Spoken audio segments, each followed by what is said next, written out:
Hey guys, welcome back to the channel. This is a story about what if Rinnegan Naruto was abandoned by Kushina harem. Before I start, please support for more amazing content, and do consider subscribing to my channel and share this video with your friends.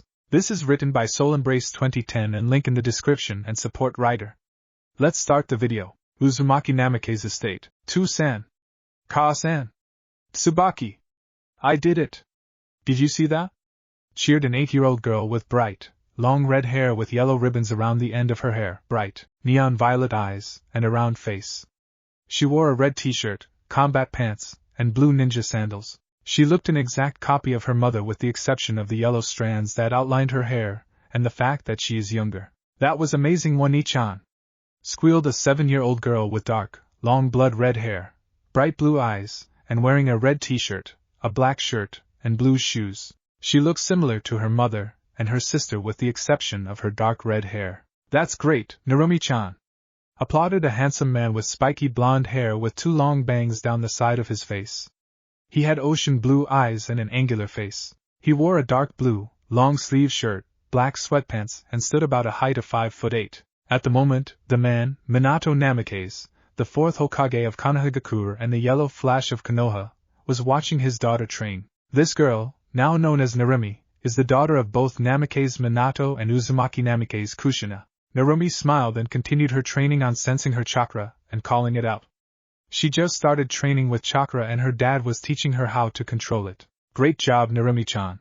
You and Tsubaki-chan will be great kunoichi in no time, said a redhead who just came in when she saw her daughter call out her chakra. She stood at a height of 5'4", had bright, red hair, and a heart-shaped angelic face. She wore a hair clip on her hair, wore a red t-shirt and sweatpants. She had a body of a goddess that would make any male or female die of a nosebleed. With long slender arms and legs, and an impressive bust ranging from C-cups to D-cups, this woman is Uzumaki Namikaze Kushina, the red-hot-blooded habanero and Konoha's Red Death. Thanks, Ka-san. I can't wait until me and Tsubaki become great kunoichi like you, Narumi replied with a cheesy grin, making both Minato and Kushina smile at their child's energy and attitude. In the distance, leaning against a tree, was a little boy who's the same age as Narumi and also a year older than Tsubaki. He has wild, spiky blonde hair, icy, electric blue eyes, and a round face. He stood about the height of 4'8", and was wearing a gray t-shirt and sweatpants. He looked like any normal healthy kid, but one thing different about him was the 3 whisker marks on each side of his face. His name is Uzumaki Namikaze Naruto, older twin brother of Narumi and the second oldest child of Minato and Kushina, and Jinchuriki to the soul of Kyubi and the Imperial Queen Dragon Empress, Arwen. On top of the family's house was a young, 12-year-old girl, the eldest child of the Uzumaki Namikaze family. She had long, blonde hair with red tips tied in a ponytail, dark, violet-blue eyes, a heart-shaped face, and wearing an orange, pointed hoodie over a red t-shirt, black combat pants, and black boots. Equipped on her are 2 bracers with hidden blades, a sword, a dagger, and a tomahawk strapped to her hip, and a bow with a quiver full of arrows on her back. She is Uzumaki Namikaze Naruhi, a prodigy of a kunoichi who graduated from the academy at the age of 7 and became chunin at 9. She is also an assassin. At the moment, Naruto was frowning at the lovely family scene that was happening at the family's private training area. At the same time, Naruhi heard the cry of an eagle and looked up to find one. Realizing that it was a signal for a new mission with her team, she took off, glancing at Naruto forlornly as she left while paying the rest of her family no mind. Meanwhile, Naruto just shook his head at the family scene and walked away back into the house and into his room where he did some training of his own under the supervision of Kurama aka the Kyubi no Kitsune. Yes, Naruto knows about Kyubi's soul sealed inside of him, while Narumi, as well as Tsubaki, has the chakra. He entered his room and sealed it by made the ram sign and shouting "Fuin." He then laid down on his bed, remembering what happened a long time ago that made him what he is now. Flashback no jutsu, 3 years ago. Na-eni-2-san. Can you teach me how to do some cool ninja stuff? Asked the young blonde, bouncing around 5-year-old Naruto, hoping his dad would say yes. Nearby, Naruhi flinched as a feeling of déjà vu crossed over her when she heard Naruto's question. Sorry Naruto, I can't. I have to teach Narumi and Tsubaki, Minato said, making Naruto frown in confusion, the answer he got making him stop bouncing around. Huh? Why can't you teach all of us at the same time? Asked a baffled Naruto while ignoring the smug look his twin sister was giving him, and noticing the frown on his older sister's face, and the look of confusion on Tsubaki's face. Sorry Naruto, I don't have time to do that. Naruto was going to respond with his father until his mother came in. Naruto, go to your room and don't bother your father. He will teach you when he feels that you are ready, Kushina said in a demanding voice. Naruto, not wanting to argue with his mother, looked at the ground and walked to his room. Why can't I learn how to be a shinobi but Narumi and Tsubaki can? How comes they get everything? Naruto wondered out loud to himself. There's a reason why, Naruhi said coming from behind him, but for now, just train by yourself. That's what I'm doing right now. Naruto turned to his sister. You mean you asked Tu-san and Ka-san to train you before? He asked. Yep, Naruhi nodded. I was the same age as you, and I've gotten the same answer numerous times. Trust me, you'll get the same answer every time as well. How did you manage to graduate from the academy without Ka-san and Tu-san teaching you cool ninja stuff? Because I trained in a little something that got me to where I am now. You can join me if you want, little brother. Naruto thought about it and nodded. Okay, Nei-san. Naruhi smiled. All right then. We'll start after I return from the Chunin exams in Kumo. She promised. After watching Naruhi go into her room, Naruto went into his room and closed and locked the door so no one could enter. Naruto was as much of a genius and a prodigy as Naruhi, if not more, thanks to his eidetic memory and photographic reflexes. He's smart beyond measure, and has the skills to learn anything really fast. So it didn't take him long enough to figure out that his family favored his younger sisters more than him, or Naruhi, especially seeing how they got mostly everything they wanted. He also noticed the villagers treating his younger sisters like royalty. Naruto on the other hand barely got anything he wanted. Even on his birthday he would get 1 or 2 gifts while Narumi would have tons. The villagers also hated him. Sometimes when he would walk around the village alone he could see some of the villagers giving him cold glares. His sisters Narumi and Tsubaki also had a lot of friends. Every kid would try to get to know her. Naruto knew that his sisters had the Kyuubi's power in them, and that they were seen as heroines, but he didn't understand why he was so hated by the villagers while Naruhi was mostly ignored.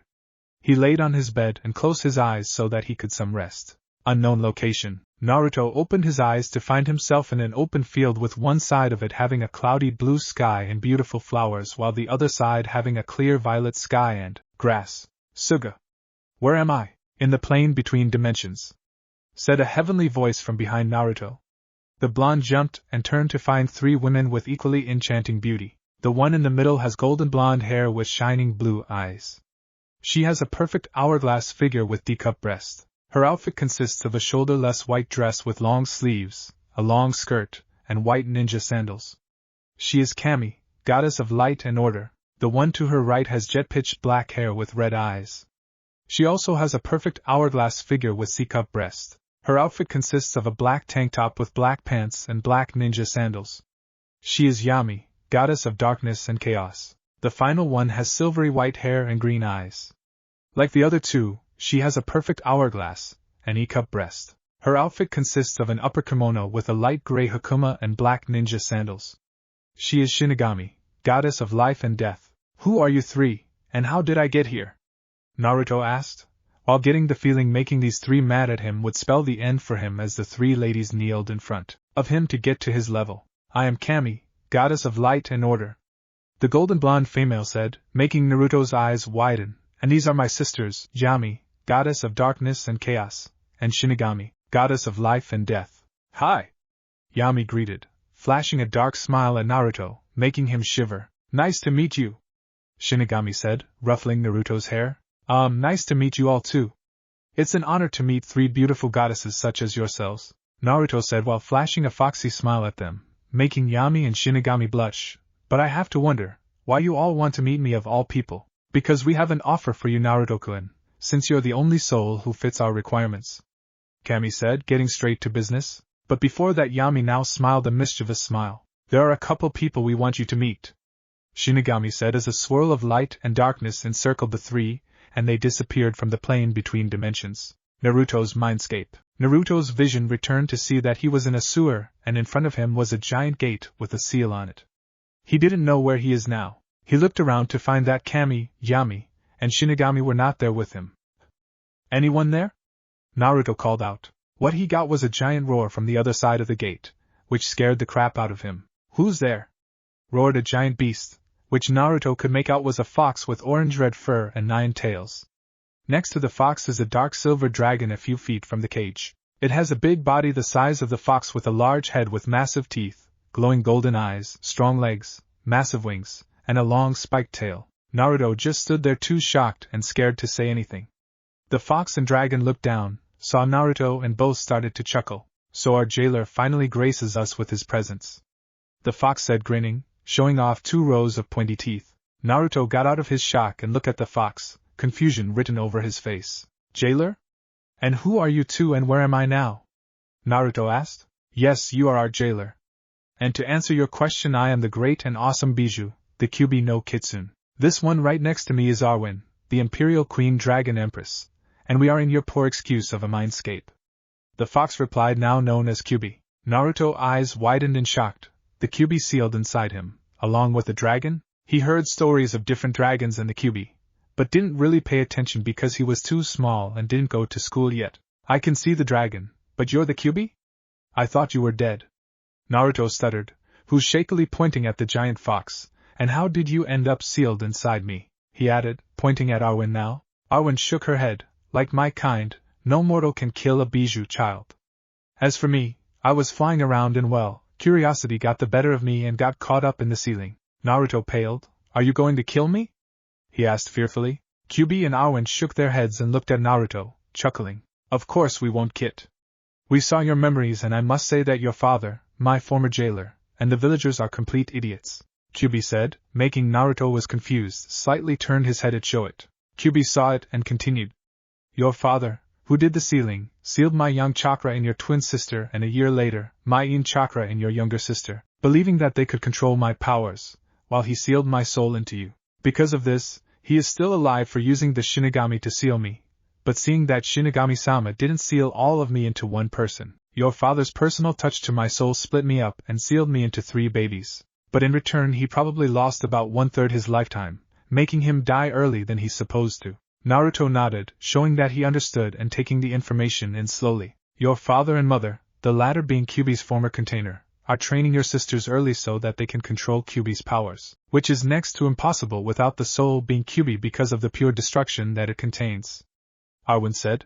Naruto's eyes widened a bit, shocked to learn that his mother once heard Kyuubi within, and then shook his head at how his father made such a stupid mistake. Arwen continued, many people died during Kyuubi's brainwashed attack.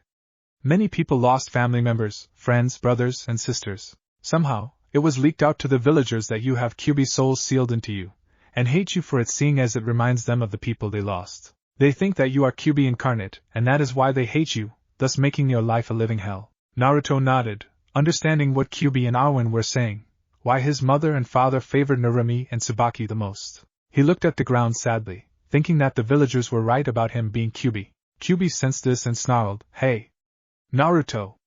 Don't you dare think that you are me, because you aren't. You are you and I can't, and will not, influence you in any way, so remember that. And FYI, I am not some bloodthirsty demon who just kill randomly for fun, because truthfully, it's boring picking on the weak. Besides, I have image of a demon lord to maintain. Thank you very much. Then why did you attack Konoha, and how did you get out of my mom? Naruto demanded, making Kyuubi flinched a little and lowered its head in sadness. I was being controlled by a masked man claiming to be Uchiha Madara, the founder of the Uchiha clan. Naruto nodded as he recalled hearing in passing about the man from Naruhi, making him frown. Wouldn't that make him more than 100 years old? Arwen nodded as Kyuubi continued, yes. Either it's because of the eternal Manjikyu Sharingan that he's immortal, or he's not Madara at all. While your mother is in labor, the man came and held you and your twin hostage. Your father saved you too, but managed to separate him from your mother, and ripped me from her seal.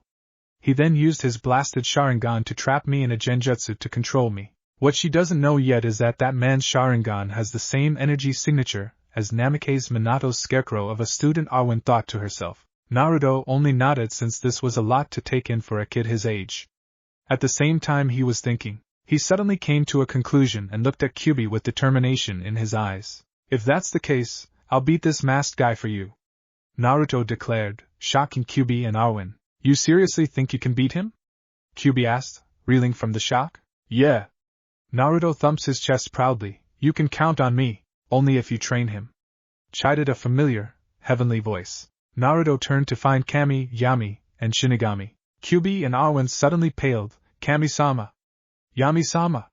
Shinigami-sama! They squeaked, bowing low. Rise, Q and Arwen, and revert to your human forms. Kami ordered. QB, now called Q, and Arwen nodded as a bright light filled the area. When it died down, two goddess-made-looking humans appeared before them. Q has orange-red hair, blood-red slit eyes, a perfectly heart-shaped, cute face, and two crimson fox ears, making her even more adorable and sexy. Her body was that of a goddess, with a perfect hourglass figure, long slender arms and legs, and an impressive bust ranging from D cup to DD cups. She stood about a height of 5 feet 4 inches, and has a slightly tan skin. Above her but were 9 ghostly crimson tails. Arwen has dark silver hair, dark white slit eyes, and a young, slightly regal face. Her body is also like a goddess with a perfect hourglass figure, slender arms and legs, and E-cup breasts. She stood at a height of 5 feet 7 inches and has pale skin. Above her but is a solid, scaly dragon tail. Thankfully they're both wearing kimonos, sparing Naruto of his innocence. Arwen-san I already knew, but QB you're a girl? Naruto stammered as he pointed at Q, who nodded, amused at her container. Is that problem? She teased, making Naruto shake his head furiously. So Q Arwen, you will train him then? Yami asked them. Q nodded I know we will. But I won't make it easy of course. I want Naruto-kun to be beyond the level of a Kage shinobi so that he can pay that bastard Minato back for using him as a scapegoat, just so the villagers can relive their pain. Arwen simply said same here. Yami smirked. I'll take that as a yes. What I don't understand is why Kushina won't train Naruto-kun and Naruhi. Shinigami said, last I checked, and Uzumaki always look after their own no matter what. Being the former jailer of Q, it's completely out of character, even for her. You have a point. Despite her being my former container, even I'm stumped. Q said, sweat dropping. Obviously she follows and listens to Minato like a lost puppy, never doubting him on anything. Yami piped up. Q suddenly remembered something. Now that you mention it, it started after when Minato saved Kushina from some Kumonin when they kidnapped her, resulting in hero worship. All in all, she became the very thing she hates, a loyal fangirl. Arwen concluded, making Kami, Yami and Shinigami scowl at the word, disgusting. A moment of silence later Naruto spoke up, I don't much about fangirls, but what about this offer you mention? Oh right. Kami turned to him, looking straight at the blonde, Uzumaki Namikaze Naruto. As our child of prophecy, you are destined for great things here in this plane. Because of that you'll be able to bring peace not only to the elemental countries, but to the world, and other worlds as well. Due to your blood, you have a perfect soul with the right amount of light and darkness within it, Shinigami added. With that said, will you become our avatar? Yami offered, you are the child of prophecy me and my sisters foretold after all. Naruto was floored. He was given an offer by the 3 most powerful goddesses to become their avatar, their harbinger if you will. He thought about it, and realized that not only will he have the power to protect his precious people, but stick it to that self-righteous blonde prick of a Hokage. The decision was pretty obvious at this point. I accept, he said, under one condition. Name it. The goddesses, the vixen, and the dragon lady said at once. Naruto stood for a moment before bowing low to the ground. Please don't betray me. Kami, Yami, Shinigami, Q, and Arwen all blinked before walking over to Naruto and pulled him into a hug. Of course not. We would never do that, Naruto-kun. Don't ever doubt us, Kami said, smiling. Naruto hugged back. Thank you, Kami-chan, Yami-chan, Shini-chan, Q-chan. Arwen-chan. The goddesses, Chakra Demon, and Dragon Lady blushed at the new nicknames their soon-to-be avatar gave them as they broke apart. Then Naruto of the Uzumaki and Namikaze clans, become our avatar. The 3 goddesses spoke in one voice. The area became flooded with power as the 3 goddesses poured part of their power into Naruto. Tattoos started to form on Naruto, with the kanji for angel appearing on his left shoulder, the kanji for devil appearing on his right shoulder, and the kanji for reaper appearing on his upper back. We will be seeing a lot more of each other. Make us proud, Naruto-kun. Kami said as she and her sisters faded from his mindscape, which started to grow faint. What happening? Naruto asked, confused. You're waking up from your nap. Arwen said, we'll open a link where we can talk without you always going into your mindscape. Naruto nodded, relieved to know he didn't have to be asleep or knocked out to talk to his new senseis. Oh, before I forget, can you change your mindscape to something more comfortable? The sewers can get boring real quick, Q added. Sure thing, Kyubi-chan. I'll make you a fox den. And for you, Arwen-chan, a dragon cave. Arigato, Naruto-kun. They said, smiling. With that Naruto faded out of his mindscape, and woke up still in the same position on the bed. Flashback Kai, present day. Throughout the years Naruto has been training very hard.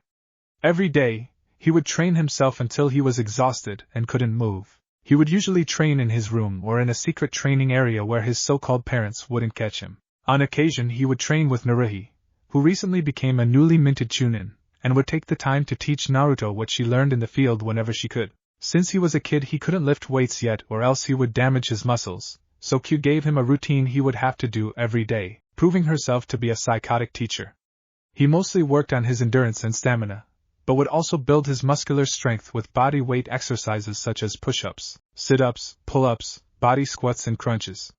Arwen would also have him work on his chakra control since he had an extremely large chakra reserve, currently unlocked at high genin to low chunin at the moment. His routine every day would be 100 push-ups, followed by 100 crunches. He would perform this in several sets, usually taking about an hour or so to complete. Then he would take a short break and do 100 pull-ups and 100 squats and several more sets, which he kept at for about another hour. After this, he would run around the village 3 times, which took about 2 hours, and spend 3 hours doing chakra control. He would do this every day and wouldn't cheat or take any shortcuts. When he first began his training, he started doing 1 set of 20 of each, then as time passed by and he became stronger, he started to do more and more. Eventually he came to where he is now, doing several sets of 100 repetitions of each exercise. Eventually, Naruhi got him interested in seals and started him off on Fuinjutsu. Naruto guessed that it ran in the family since his father and mother were seal masters themselves. He read how to do simple seals like a storage seal. He figured out how to make a simple storage seal from scratch, but during his study he came across several seals that caught his attention. It was the gravity seal and resistance seal, seals which applies extra gravity and resistance on the user making it harder for them to move, but when released they would become faster and stronger. Naruto knew the seals would help him greatly with his training, so with the help of a hesitant Naruhi, he figured out how it worked and applied it to himself. Also during his training Arwen told him to go to the library to read some books and scrolls on jutsu he may find. He did as he was told, using Arwen's residual chakra to copy the whole library, but didn't find much. So Q told him to sneak into the Hokage's library and find the forbidden scroll of sealing.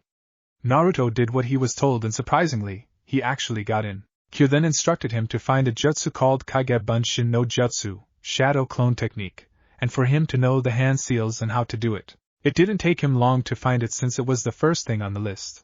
After several minutes of reading and rereading, he learned the ins and outs of the jutsu, and put the scroll back where he found it after copying it too and went back to practice what he learned. When he mastered the Kage Bunshin no Jutsu, Q reminded him of the secret of the technique, that when a clone dispels after it learns or does something, it sends all its information and experience to the real person. Naruto was ecstatic, as he realized could even do a year worth of training in little more in a day, making him even stronger. Afterwards, Q and Arwen proceeded to start teaching Naruto their taijutsu styles. With many good things, there are also bad situations. As time passed by, the villagers at first started with cold glares, but they progressed from glaring and muttering at him into physically assaulting him and beating him up. Once every 2 weeks or so there would be a crowd that would corner Naruto and beat him senseless. They didn't do anything crazy since he was the son of their beloved Yandere, but they would show him his place, as they liked to call it. Naruto would fight back of course, but sometimes the numbers game would be too much for him. Some of the children around Naruto's age wouldn't hang out or talk to him. Instead they would all flaunt over Narumi and Tsubaki and give him cold glares, and his own younger sister wouldn't do anything to stop it. Some of the people who tried to be his friend only did it so that they could get close to Narumi and Tsubaki. During the academy he would be ignored, but Naruto didn't really mind since he was pretty much alone from the start with the exception of Q and Arwen, though there were several people that befriended him, the Hyuga twins, Hinata and Hizana, and their little sister Hanabi, the Yamanaka twins, Ino and Kyoko, the Haruno twins, Sakura and Sakuya, Inagami Akira, and Higurashi Tenten.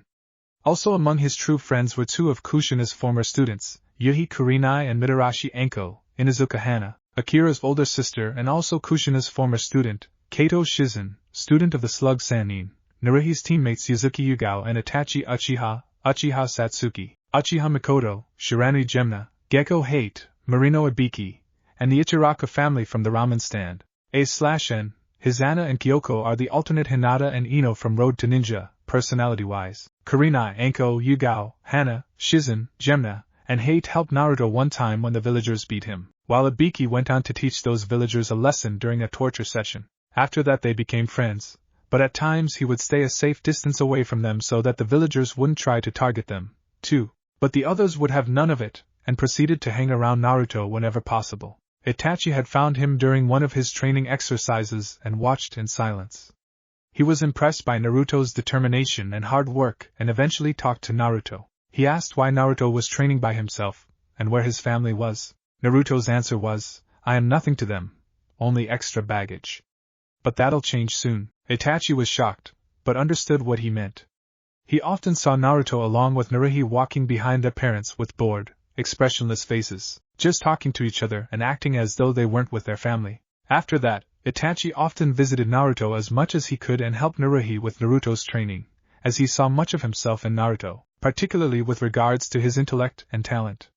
The rest of Naruto's friends, who were Naruhi's age or older, eventually caught wind of it, and would contribute to Naruto's training. Uchiha Mikoto, the matriarch of the Uchiha clan, the mother of Itachi and Satsuki, and the Jonin sensei of Naruhi, Itachi, and Yugao, found Naruto walking alone around Konoha one day, banged up and bruised.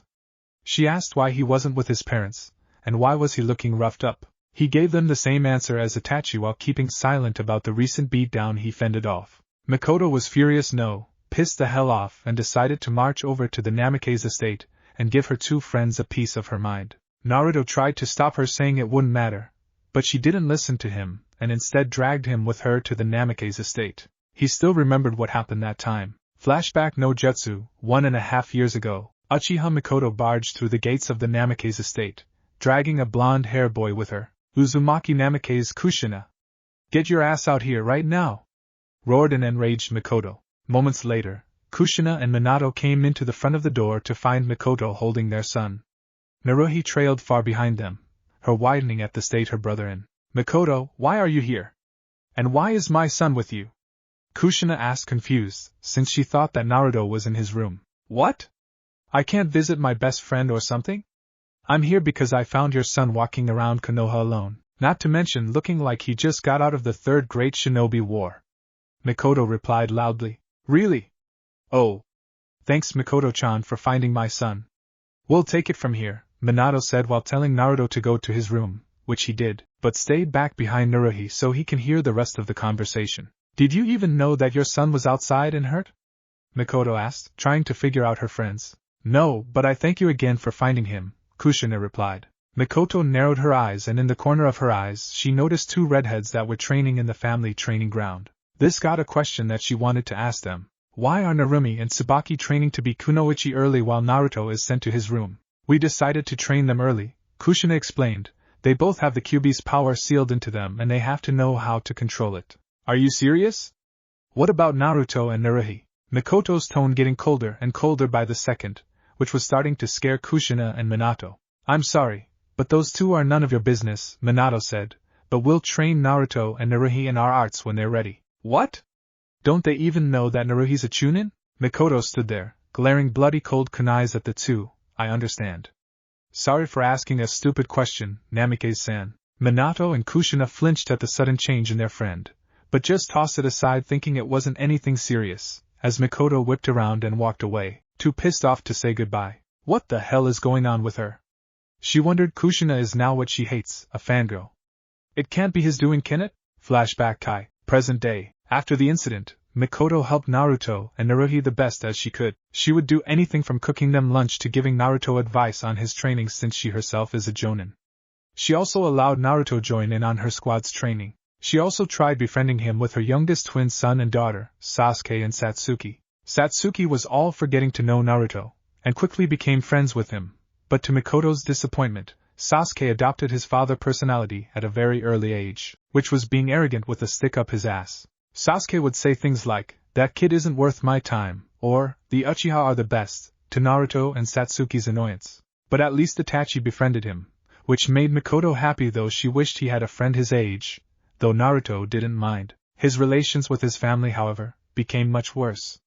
As his parents trained Narumi and Tsubaki in their family styles and jutsu, and spoiled them rotten on top of it, Naruto could only watch in the background, always hoping for attention. He would suggest the family go the movie, while Narumi would suggest they go and eat ramen, and to Naruto's disappointment they always chose whatever Narumi would suggest. After a while of watching and hoping, he completely gave up like Naruhi did and trained even harder to show them that he didn't need them. He stayed in his room, not bothering to go out and talk with his family. Only time he saw them during the day would be dinner, but even then he would stay silent, only sitting next to Naruhi at the opposite end of the dinner table, and talking quietly with her. The two of them would just finish their food as fast as they could, wash their own dishes and go back to their rooms and train, or just spend time talking with each other in either his room or hers. When the family went on walks around the village, they would stay even farther back from the rest of the family than before, while Narumi would usually lead the family to their destination.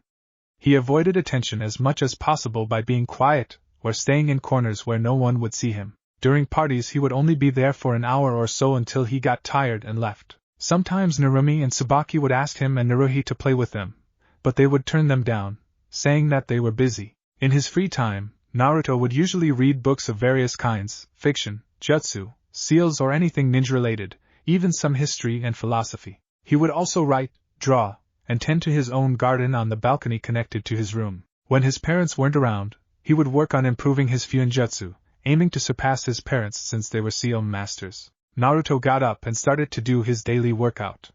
He took a short break, walked to his desk and took out a very detailed layout of the village, complete with patrol routes and times, entry and exit points, and some routes of his own that he had scribbled on for his own purposes. "Do you think this escape plan will work, Q-chan?" "Don't know until we try. But I'm pretty sure it will," Q replied as she yawned. "If all goes well, it'll show everyone the type of man your father truly is." "Too bad my mother doesn't see it that way," Naruto muttered, remembering the falling out Kurina, Anko, Hana, and Yugao had with Kushina the day after she and Mikoto had their falling out. Since his first meeting with Q and Arwen, he would talk to them as often as he could. To him, the vixen was his mother, while Arwen was like an aunt. He would tell them about the goings-on in his life, and how he thought and felt about things. In return, Q and Arwen would teach him anything from jutsu to reading and writing. They both also contributed to his training. "I guess it's back to training," Naruto told himself, putting the paper back into his desk and resuming his training routine. After Naruto finished, he took a quick shower and changed into his nightgown before going into his bathroom to brush his teeth. After he was done, he climbed into his bed and took out a calendar book. "Soon, it will be me and Narumi's birthday," Naruto muttered, looking at the date that said October 10th on his calendar, "and the day that I'll know we will leave Konoha," he resolved, looking over to his bed to see a medium-sized yellow-blonde furred fox sleeping there. Yuki-chan, Hokage's office. The next day, Namikaze Minato was doing paperwork, something he hated to do as Hokage. He was currently looking at a petition to release the civilians that were in jail for hurting his son Naruto. He sighed, remembering the time after the Kyuubi attack and when he announced that Narumi had the Kyuubi power and Naruto had the soul. Some of the villagers asked that Naruto be watched, hurt, or even killed before the Kyuubi could control Naruto. As a father, he knew that he shouldn't let them go, but he was the Hokage first.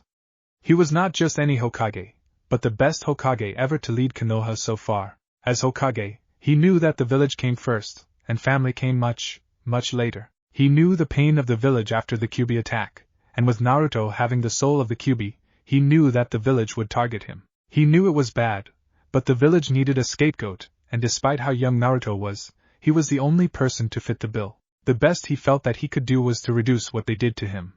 He signed the paper that released the villagers from their prison. He just hoped that Naruto would forgive him, and that his wife and daughters wouldn't ever find out about what he allowed the village to do to Naruto. It was for the sake of Project K after all. He was about to go through more paperwork until he felt a presence behind him. "Jiraiya-sensei, what are you doing here?"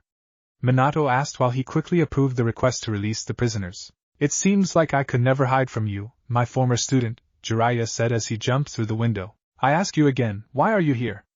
"I assumed you were peeping on women like you always do. Actually, the toads summoned me and told me about a prophecy." "Prophecy from the toads?" Minato asked, shocked. Jiraiya nodded in confirmation. "What was it about?" "It said that the chosen one is the child born from two great shinobi, and holds many great powers along with the marks of Kami, Yami, and Shinigami. I expect that the chosen one would be Narumi since she is your and Kushina's child and has the power of the Kyuubi within herself." Minato nodded slowly, then realization came him and he smiled. "So my daughter is the chosen one?" A hopeful Minato asked. "With this news, Project K will be." "I think so, since she seems to fit all the requirements," Jiraiya replied, seeing how happy his student is, since it's Narumi's birthday tomorrow. I was wondering if you would let her sign the toad contract. He asked Minato, his smile growing wider as Minato nodded. Since that's done, I guess I'll continue my research. See you later, Minato. Jiraiya exclaimed before disappearing using Shunshin. Minato sighed and looked at his loads of paperwork with a frown. He still couldn't figure out a way to beat every Kage's enemy. After working for a while, Minato stopped and started to think about his family, and how far they have grown as a family. How happy they were he, Kushina, Narumi, Tsubaki, Naruto, and Naruhi. Naruhi. He frowned when he thought about the two of them. After refusing to teach Naruhi and Naruto, they pretty much excluded themselves from the family, doing their own things. Minato still remembered the times Naruto and Naruhi would ask to go somewhere as a family, but he refused their ideas for Narumi and Tsubaki's, picking wherever they wanted to go. As time went by, their requests became less frequent until eventually they stopped asking for anything. They even showed their faces less around the house, always staying in their rooms, and during dinner time they would sit off at the opposite end of the table, silently just talking to each other while they ate, and acting as if the rest of them weren't there. The only time he really saw Naruto was during dinner time and while Naruto and Narumi were walking to the academy. He saw Naruhi even less frequently than that. Where does Naruhi go, and what does she do with her time? I can't remember really anything about her since the time I registered her for the academy, Minato thought to himself with no small amount of shame. Minato shook his head, thinking about what he did to Naruto and Naruhi. Thinking of this had brought him to a decision. He was going to make it up to them somehow in order to appease them. Starting tomorrow after Naruto and Narumi's birthday, he was going to start Naruto and Naruhi's training in their family styles. He was going to bring them back into the family, and hopefully make them see things his way. Unfortunately, he didn't know his son and daughter as well as he thought he did, and he would learn that the hard way very, very shortly. End of Chapter 01. Uzumaki Namikaze's estate. Uzumaki Namikaze Kushina at the moment was making dinner for the family. She too felt that Naruto and Naruhi weren't part of the family. Every time the kids would come home, those two would go into their separate rooms and stay there until dinner. At dinner they would whisper to each other, and not even spare a glance while sitting at the complete opposite end of the dining room table away from the others. When they walked around Konoha, they would stay several yards back and just keep to themselves. She did notice that aside from Naruhi's disappearing acts, Naruto always read books, which was good, but he sometimes read too much and wouldn't go out and play with most of the children his age. She started to wonder if Naruto had any friends at all. She regretted not training Naruto and Naruhi at the same time as Narumi and Tsubaki, but she believed her husband Minato when he said that Narumi and Tsubaki needed the extra attention due to them having the Kyuubi's power. Being a former Jinchuriki herself, she knew how hard it was to control the Kyuubi's power. Kushina was worried. She didn't want Naruto and Naruhi to isolate themselves from the family. She knew that something had to be done, and the moment they walked through that door, she was going to make it up to them. She was going to make her family whole again no matter what it took. Smiling at the thought, she continued to cook dinner for the family, and especially for Naruto and Naruhi to enjoy. Unfortunately for her, she would very shortly learn just how far gone her relationship with her two oldest children really was. Konoha streets. Naruto Oni-chan. Where are you? Narumi called out, running around Konoha with Tsubaki on her tail, trying to look for their brother. After class was done, the redheads wanted to walk home with Naruto and Naruhi, but to their disappointment, they disappeared after the last class for the day. Naruto Oni-chan. Tsubaki shouted, hoping Naruto would appear this time.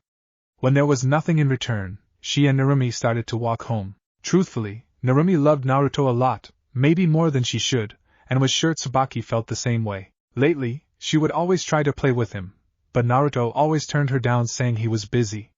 She wanted Naruto to feel like a part of the family, not an outcast. During the academy she noticed that he would always sleep in class. She also noticed that Naruto barely talked to anyone in his class, nor would the classmates try to talk him, since they were too busy trying to get her attention. He did make some small talk with some of the clan heirs from time to time, but nothing beyond that. Narumi tried to talk to him during school, but every time she tried she and her sister would be bombarded by their cursed fan club. When they would finally get rid of them, Naruto was nowhere to be seen. Narumi started to remember the past and felt sick at herself for being such a spoiled little brat. She remembered the time when she was little.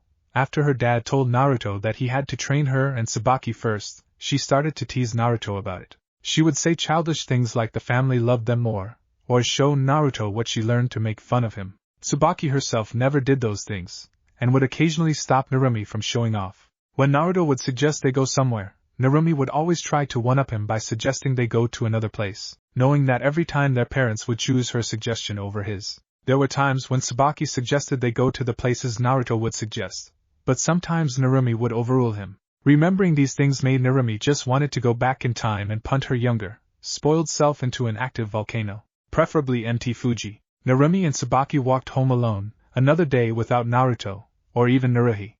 While they walked home, she remembered that tomorrow was her and Naruto's birthday. She smiled and thought of a plan to get her now beloved brother back along with her older sister. By the time she got home, she finished thinking of a plan and was going to start it the moment Naruto and Naruhi walked through the front door. Uzumaki Namikaze estate. Kushina was still cooking dinner, making their family's favorite food, ramen. Just as she heard the door open, she turned to see her husband Minato at the door taking off his shinobi shoes. Got off work early, dear?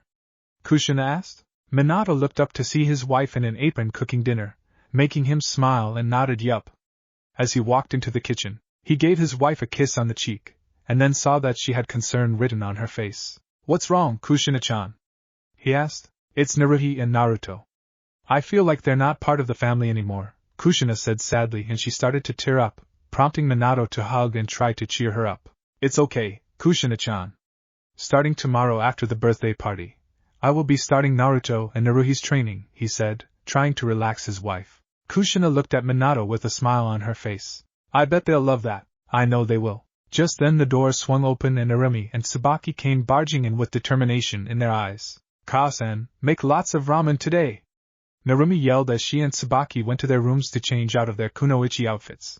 Kushina and Minato were a little surprised by their daughter's reaction, but they did get that from their mother. Wonder what's gotten her all excited? Minato wondered. Maybe she feels the same way we do about Naruhi and Naruto, Kushina guessed, noticing that Naruto and Naruhi weren't with Narumi and Tsubaki, nor were they home yet. Hey, speaking of them, where are they? She asked, wondering where her oldest children could be at the moment. When Minato heard this, he cringed a little knowing where at least Naruto could be, but was caught by Kushina, looking at him in confusion. As if on cue, Naruhi came through the door, carrying Naruto on her back, the latter with several bruises and cut marks on his arm and legs, muttering, "Ow," repeatedly, with him and Naruhi not noticing their parents yet. Stupid villagers can't tell the difference between a jailer and the tenant. They think I'm going to destroy them since I have Q-chan's soul. I don't even have the power, so how can I destroy the village? Plus, I'm not even a girl, not that they know that she's female. Naruto grumbled quietly to himself as Naruhi immediately started to climb the stairs to get Naruto to his room as quickly as possible. Man, if I haven't brought those stink bombs with me, I would have been overrun. This is what I get for overdoing the training. I did tell you to ease up on the training, Baka. You're just lucky they had such a foul stench so that I could smell them from far away, Naruhi said, but those damn villagers have attacked you for the last time.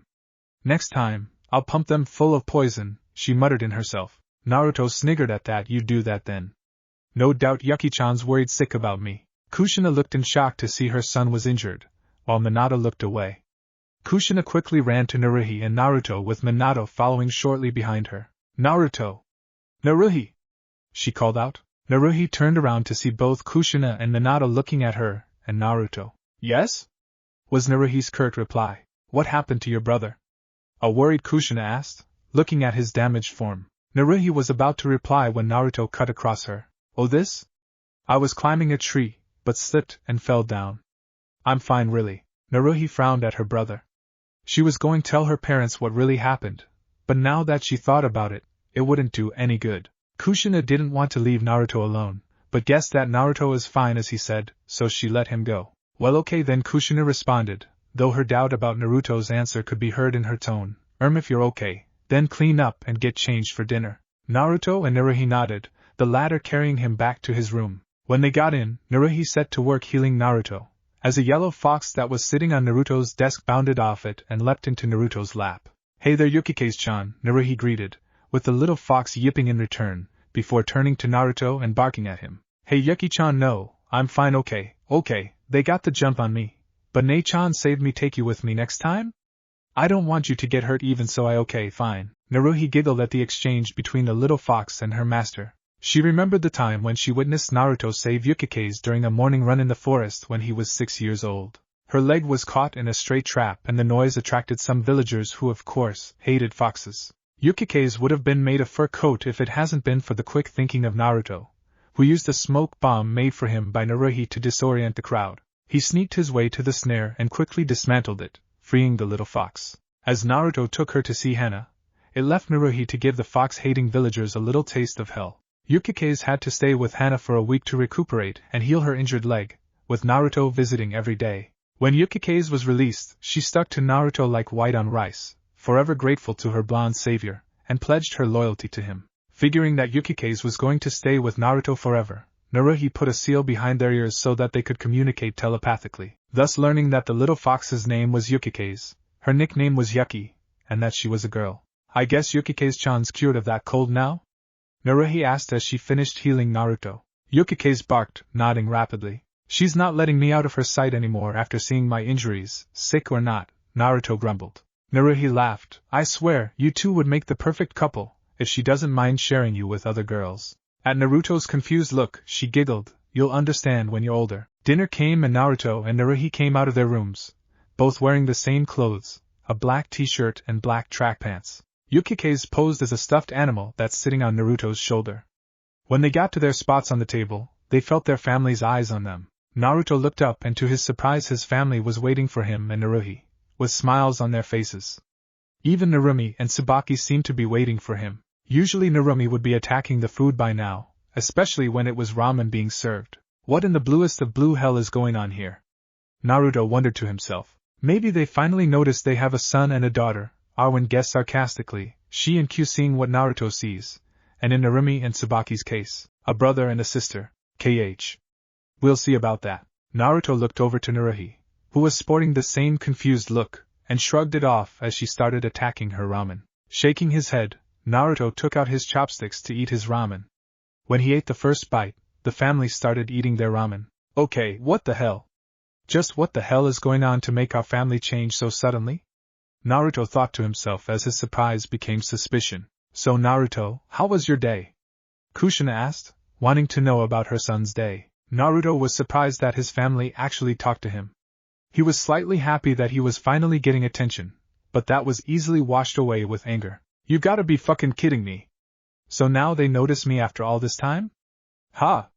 Whatever, this changes jack shit. Naruto thought savagely as Yukikaze ate a few noodles off Naruto's chopsticks discreetly. Good answer, Naruto-kun. They don't deserve your forgiveness. Not yet. Naruto inwardly nodded to Q, while Arwen sighed, regretting not stopping Naruto from learning swear words and their meanings from the vixen. No matter, as long as Naruto gave them a piece of his mind, she was fine with his language for now. Fine. Nothing special happened, Naruto shrugged, quickly going back to finishing his food. Kushina frowned at the quick answer she received, then turned to Naruhi. What about you, Naruhi? Naruhi blinked at her mother. Me and my team just learned a few attack formations for search and rescue. That's all, she answered, while resisting the urge to slug her mother in the face for finally talking to her after all this time. Then Narumi jumped into the conversation. So Oniai-chan, what did you think of today's lesson? She asked. Boring, Naruto replied in a bored tone, while he and Naruhi quickly finished their ramen. How was it boring? Kushina asked. The lesson should be important enough for you to learn. I meant boring because I already know all about the theory of chakra they're teaching at the academy, Naruto explained quickly. Minato and Kushina's eyes widened. They didn't know that Naruto already knew such an advanced subject. While Kushina felt proud at Naruto's knowledge, Minato felt nervous about it. Well, where did you get that cute fox doll? Tsubaki asked, changing the subject. Naruto shrugged. Bought it when I was a kid with some spare change I found, he replied, not planning to reveal Yukikaze's true identity. Narumi scowled at her twin brother's quick answer. It felt like neither Naruto nor Naruhi wanted to talk to them. As Naruto finished his ramen, drinking the rest of the broth along with Yukikaze, he put his bowl into the sink and started washing it with Naruhi joining a few seconds later. It's okay, you two don't have to wash your bowls. I can wash them for you, Kushina offered. Naruto and Naruhi ignored what she said, and started to wash their bowls at a fast pace. It's okay, we're fine. We wouldn't want you to waste your time on us anyway. We can take care of ourselves, Naruto said, not bothering to spare his mother a glance. Besides, we've been doing it for years, Naruhi informed her, so why stop now? Kushina was shocked at her older children's replies. Tears started to form in her eyes. Her son and daughter thought that they were nothing in the family. Wiping the tears of her eyes, she again resolved to change their outlook, no matter what it took. By the time Naruto and Naruhi finished washing their dishes, the family just finished their ramen.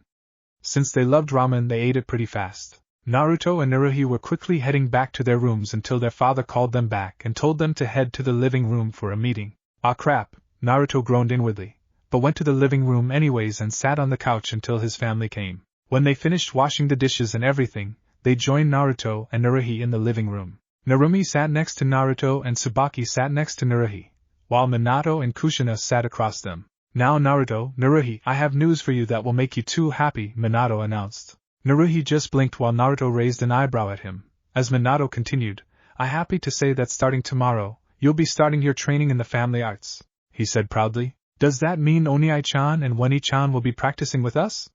Asked the hopeful Tsubaki. Minato nodded and Narumi's face glowed while Tsubaki bounced around the room with happiness. Minato then looked at Naruto and Naruhi and was surprised at their reactions. Naruhi's eyebrows were twitching as tick marks showed all over her head while Naruto glared at their parents with the same dead cold eyes he always had. Neither showed a single sign that they were attempting to smile. Kushina was shocked as well. She thought that this plan would work. She was sure it was going to work. Narumi and Tsubaki saw the looks on both their parents' faces and wondered what was going on. They turned to look at their older brother and sister, and like her parents they too were shocked. Oniai-chan, Wani-chan, aren't you happy? Now we can train together, Narumi said with Tsubaki nodding her head. Should we be? Naruto replied shrugging, looking at his two younger sisters with a bored expression. I'll have to side with Naruto here on that, Naruhi agreed, looking her parents with annoyed eyes. Mainly her father. Why not you too? Don't you want to know mine and your father's fighting styles? Kushina asked, hoping to see signs that Naruto and Naruhi would reconsider their answers. Nah, I'm good. Like my Nei-san, I lost interest after you guys refused to teach me when I asked around 20 times or more, Naruto told them with Naruhi nodding. Minato and Kushina drew confused looks. Both the Namikaze and Uzumaki fighting styles were strong. They didn't understand why their eldest children wouldn't want to learn their family's techniques and be extremely strong like them. Well, Kushina more so than Minato. They broke out of their thoughts when Naruto spoke again. I don't need training from either of you. Since you originally refused, why start now? I'll wait until I become a genin and have a competent sensei that will train me to become a shinobi. Even then, I will not train or learn any of your styles, at least not from you people, Naruto said. And thanks for offer though, but you're way past the expiration date. I myself managed to graduate from the academy and become chunin early without your teachings, so I have to say I'm doing well without your fighting styles, Minato-san. Kushina-san, Naruhi added, wearing a sinful smile. Now if you don't mind, we're going to sleep. Good night, Minato-san, Kushina-san, Narumi-san, and Tsubaki-san, Naruto said, giving a mock bow. He and Naruhi got up and left the room, turning their backs on their shocked parents and sisters. What do we do now? Kushina asked, tears in her eyes. After hearing what Naruto and Naruhi said, she couldn't take it anymore and started to cry. I don't know, Animo-rime, this was a little too much for them to take in for the day. Just give them a little time. I'm sure they'll warm up to the idea, Minato replied, trying to calm his wife. Truthfully, he didn't know, since both kids sounded really serious. He could only hope that he was wrong. For the sake of the plan, after all. Why Oniai-chan, Wani-chan? Why? Narumi cried, upset. Narumi and Tsubaki were really hoping that their sibling would agree to train, so that they could be together, and they would have more time to talk and be with him. With their refusals, their hearts broke and they started to cry. Naruto's room. Naruto slammed the door behind him and checked his things that he'd gotten ready for tomorrow.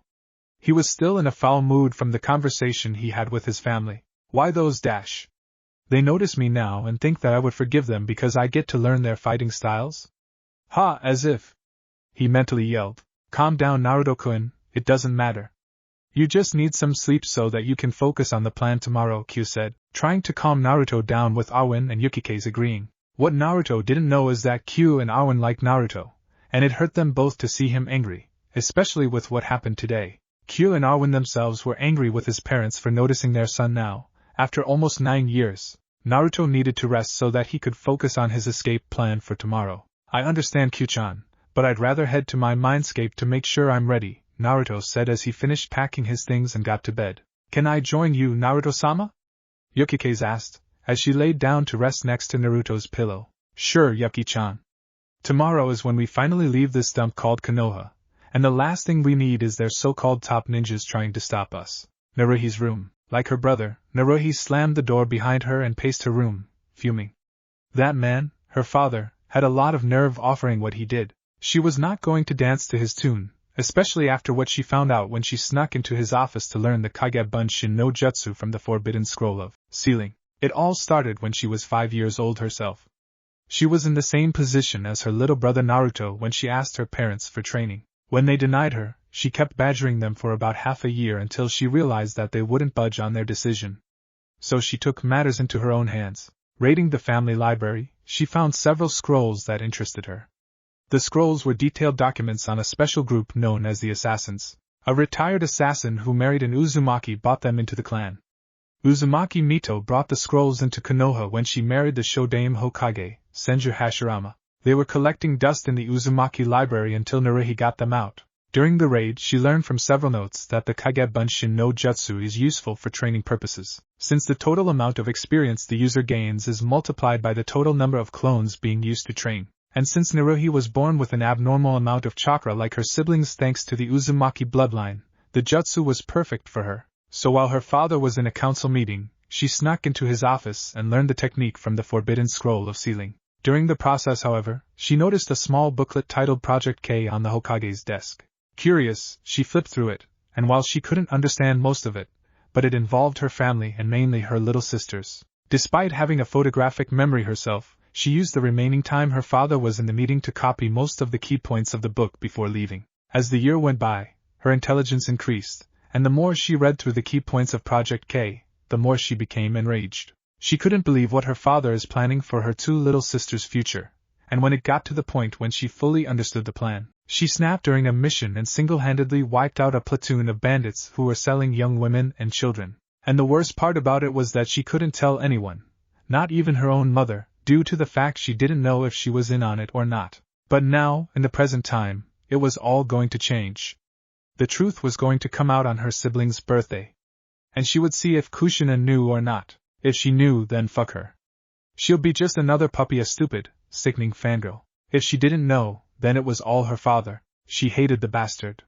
He was the reason the family, except Naruto, were not there for her when she graduated from the academy. With that in mind, Naruhi disarmed herself of her weapons and threw herself in bed.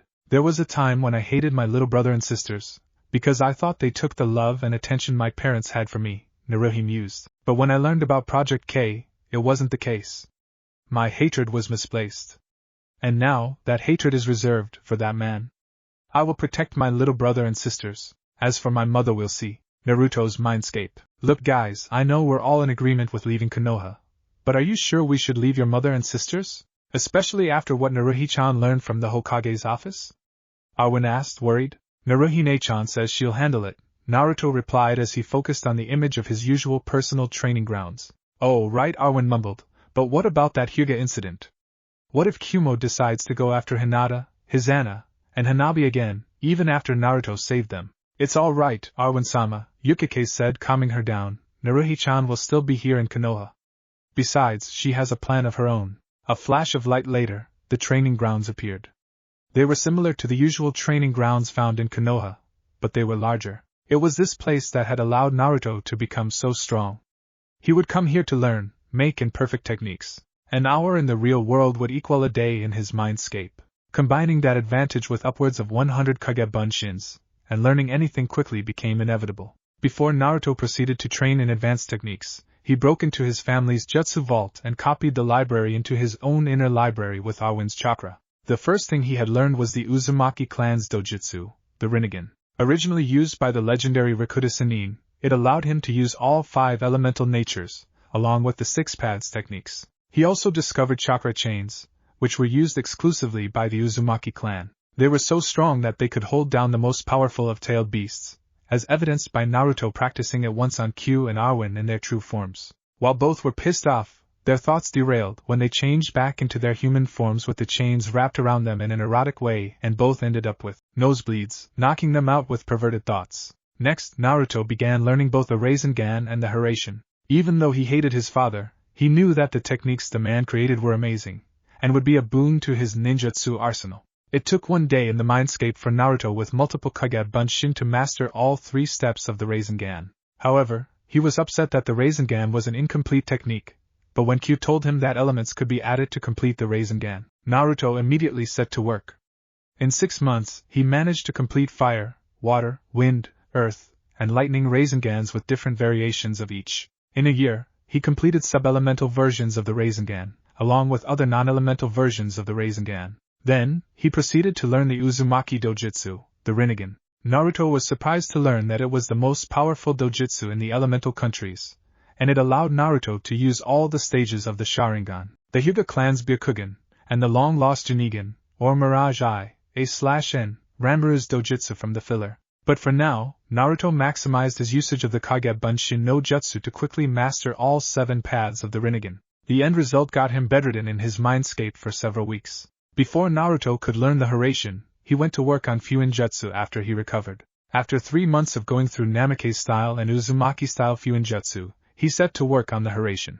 It took another year in his mindscape, but he successfully managed to create a Haraishin that doesn't need a marker thanks to months of rewriting, tweaking, and modifying the Haraishin seal. Right now, Naruto is currently finalizing his training with the chakra chains he inherited from his mother with the help of Yukikaze. He's already learning Genjutsu from Kurinai and Kenjutsu from Yugao. Senjutsu will come later from Q and Arwen. Hey Q, Arwen whispered. What is it, Arwen? Q grumbled. Do you really think Kushina would tolerate what the team's planning for Narumi and Tsubaki? While I would like to stay absolutely not, it's the million Ryu question. But what I'm still trying to figure out is how the hell that asshole kept my Yin chakra before sealing it into Tsubaki when she was born, Q growled, cracking her knuckles. And I'm wondering what crossed that idiot's mind when he came up with Project K, Arwen sighed, and to think that he's regarded as a genius. Even worse, to think he's a respected Hokage. Don't worry. When the time comes, Namikaze Minato will pay the full price and then some for conspiring against the Uzumaki with his own body and soul. Arwen smirked, heh. I look forward to it. With the rest of the family, after the conversation with Naruto and Naruhi, the Namikaze family was deep in thought. Minato tried his best to cheer up Kushina, Narumi and Tsubaki, all of whom were crying their eyes out because they thought that they had lost Naruto and Naruhi. After an hour or so of crying, they went to their rooms for some sleep for the big day tomorrow. In Kushina and Minato's room, Kushina's face and eyes was still red and puffy from the crying. She went to the restroom to wash her face, while Minato tried his best to make sure she was fine. After they were both clean and finished with the night routine, they laid in bed together and fell asleep. Both in their mind was how to make their estranged eldest children feel like part of the family, and for them to learn their family styles. Though Kushina more than Minato thought so. As for Narumi and Tsubaki, they continued to cry in their own rooms. After a few minutes they had finally cried themselves out, and went to their personal bathrooms to wash their faces and do their personal nightly routines. During that time, their determination grew and both resolved to do everything they could to make it up to Naruto and Naruhi. Both of them got into bed and pulled the covers over them, letting sleep take hold for the night, both of them planning on ways to get their beloved brother and sister back. End of Chapter 02. Chapter 03. Escape from the village. Uzumaki Namikaze Estates. Next morning, Naruto woke up feeling better than yesterday. He was still somewhat angry about last night, but it didn't matter. Today was the day he was going to go through with his escape plan. He walked over to his desk and pulled out a small scroll that had his escape plan written out. Today was his and Narumi's birthday, not to mention the anniversary of the Kyuubi's defeat, since today was a special day for Konoha. There was no school since everyone was preparing for the festival. That was the time when Naruto would make his escape. Everyone would be so drunk from the festival, plus Konoha security would be lax. However, there was only one problem with the plan, and that problem was certain members of his family. Apparently, they finally noticed him and were trying to get his and his older sister Naruhi's forgiveness. It wouldn't matter much since they would be too busy with Narumi's party to notice him anyways. Naruto sighed and sealed the scroll away on his body. Next, he picked up a sleeping Yukikaze and went to the restroom, where he splashed water on her, waking her up. She wasn't pleased, and she let Naruto know it. She spent the morning giving Naruto hell while he did his morning routine, with antics such as smearing toothpaste on his face and switching the warm water in the shower to cold water. Since everyone else in the house was still asleep, Naruto and Yukikaze quietly snuck out and went to the secret training grounds that Naruhi usually used for training her assassin skills. It might be his birthday, but that wouldn't stop him from training hard, as was his daily practice. After an hour of training, Naruto left the grounds and headed back for home. Back at Namikaze estate, Narumi sprung herself out of bed, excited that today was her and Naruto's birthday. She made an immediate beeline for her parents' room. "To-san. Ka-san. Wake up. It's our birthday. Narumi cheered, jumping on her parents' bed, waking them up and making them groan. Narumi, calm down, will ya? Minato began groggily. Why don't you wake your brother and sisters up so we can all eat breakfast? Then we'll walk around the village and see the festival preparations, and visit the clan heads and your friends. Narumi nodded and ran to Tsubaki's room while Minato and Kushina got up, smiling at their daughter antics. They both went into their bathroom to perform their usual morning hygienic rituals. After they freshened up, Kushina went to the kitchen to prepare breakfast for the family, and Minato reviewed what he was going to teach Naruto and Naruhi. He decided to start them off with some of the minor things. After getting Tsubaki, Narumi and the latter ran through the halls and appeared in front of Naruto's room. However, both of them froze up when they got there as they realized that they'd never before set foot inside of Naruto's room. Narumi nervously knocked on his door instead, hoping Naruto would answer. Oni-chan. Narumi called, knocking on her brother's door. She got no answer, so she knocked again, only to once more receive silence in response. She put her head against the walls to see if she could detect any noise, but heard nothing. Assuming that he wasn't there, and still scared to go into his room, Narumi and Tsubaki went to the kitchen where both Minato and Kushina were. Kushina noticing the sad looks on her youngest daughter's faces. What's wrong, girls? Tsubaki looked at her mother and replied, Oni-chan isn't in his room. Did you check his room? Minato asked. Well, we knocked and got no reply. I'm scared to go into his room. Narumi replied. Me too, Tsubaki added. Why are you scared? Well, we've never been inside his room before, and I'm scared that Oni-chan will get mad at us if we go in, Narumi explained apprehensively with Tsubaki nodding in agreement. Minato and Kushina were surprised. They realized that they had never been into Naruto's room either. They found themselves wondering what would be in there. They did notice that Naruto seemed to be in there all the time, so they assumed there was something in there for him to do, but they didn't remember getting him anything that will allow him to stay in his room all day. Minato felt somewhat ashamed at that fact, but Kushina felt a strong stab of guilt as she realized this. She couldn't ever remember getting Naruto anything for any reason. She gasped quietly to herself when she realized that she hadn't even gotten him a birthday present. She didn't even have a clue as to what he might want. How about we all go to Naruto's room, then? Would you like that, girls? Kushina asked, to which Narumi and Tsubaki nodded enthusiastically. The four of them quickly went to Naruto's room and stopped at his bedroom door.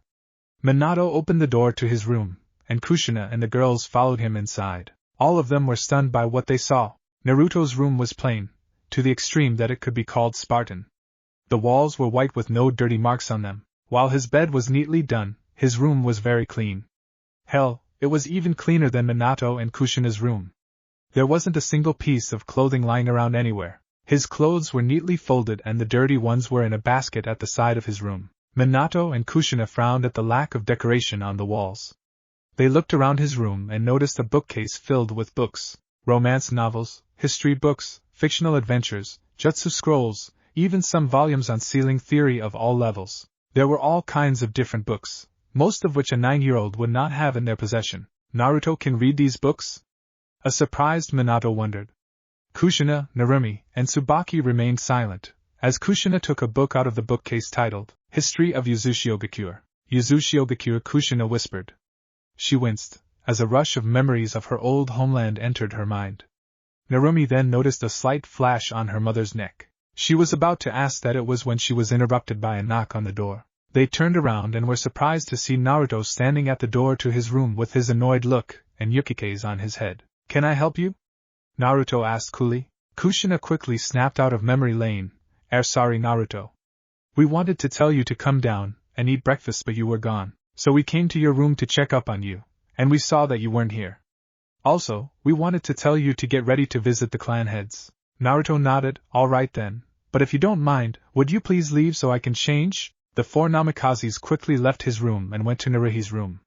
Naruto closed the door and changed into some shinobi shoes, dark blue pants and a dark red t-shirt. When he was done getting ready, he finished off his outfit with an orange headband as Yukikaze wrapped herself around the back of his neck, and closed the door behind him, going downstairs to eat. Meanwhile, when the others entered Naruhi's room, they were even more shocked than they had been at the appearance of Naruto's room. Expecting to find an ordinary 12-year-old girl's room, Naruhi's room was anything but. The walls were painted blood red, and the carpet was completely black. Her bed was next to the window that led to her balcony, and a huge bookcase stood right next to her closet. In the middle of her room was a training dummy, and on the sides there were racks that held various weapons and a table full of tools. What shocked Minato and Kushina to the core was a symbol that they recognized from the history books. The symbol of the Brotherhood of Assassins. What is all this?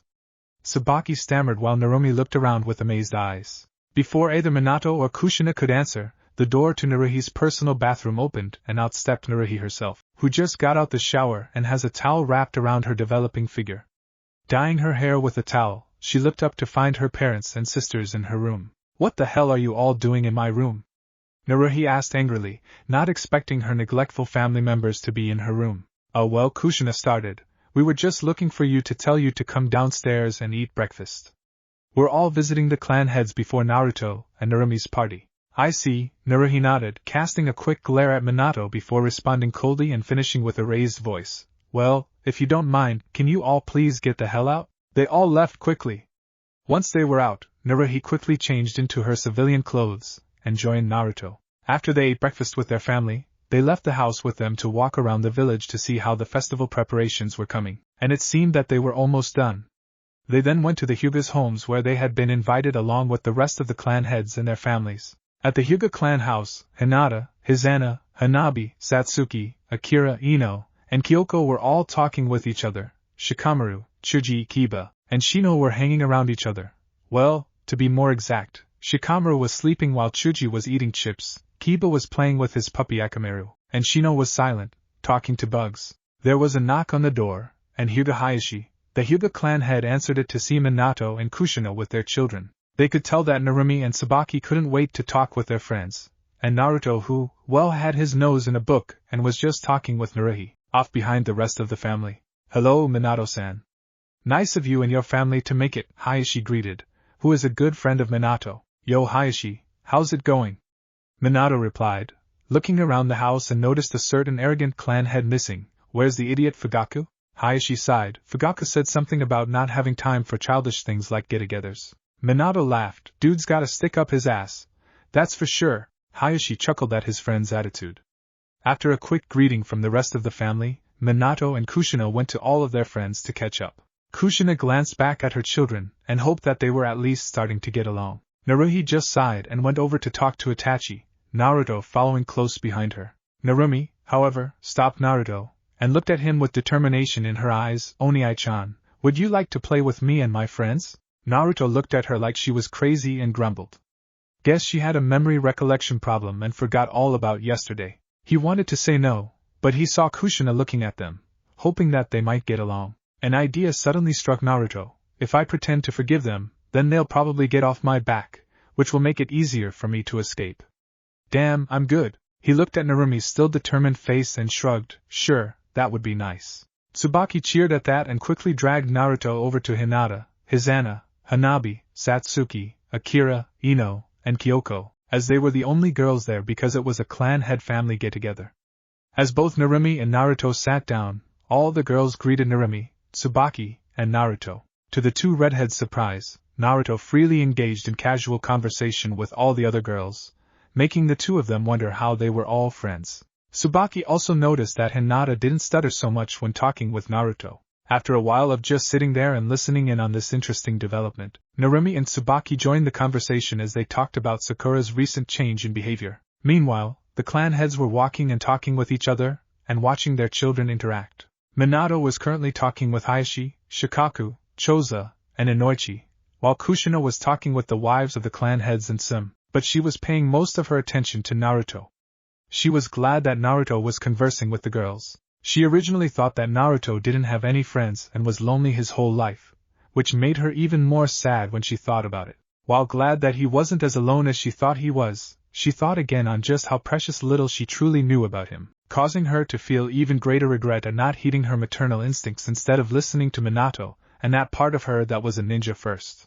As regret and anguish filled her mind, she rubbed the back of her neck, suddenly feeling a bit sore there. After 2 to 3 hours, it was noon, and time for the Namikaze family to leave so that they could prepare for the party and see the festival preparations. The Namikaze siblings finished talking with their friends and gathered by their parents. Naruto and Naruhi decided to just pretend that they enjoyed being around their family so as to keep them at a distance by not giving them an excuse to worry. During the walk in the village, Everyone greeted the Hokage and his family while some secretly glared at Naruto, which he ignored while he started reading a new book and talking to her older sister. During the walk, Kushina and Minato noticed that Naruto and Naruhi were talking with Narumi and Tsubaki. It seems they forgive us, Kushina thought as they continue walking. This is great.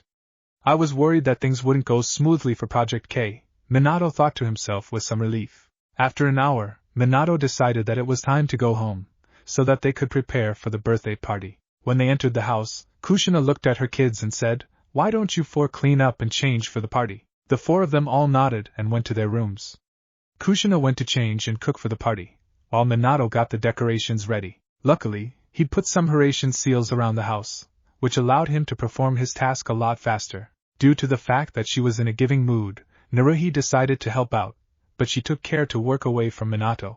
Narumi and Tsubaki finished about an hour later, and went to Naruto's room only to find him sleeping, with his plush fox in his arms. Smiling, they went over to him and kissed him on each cheek.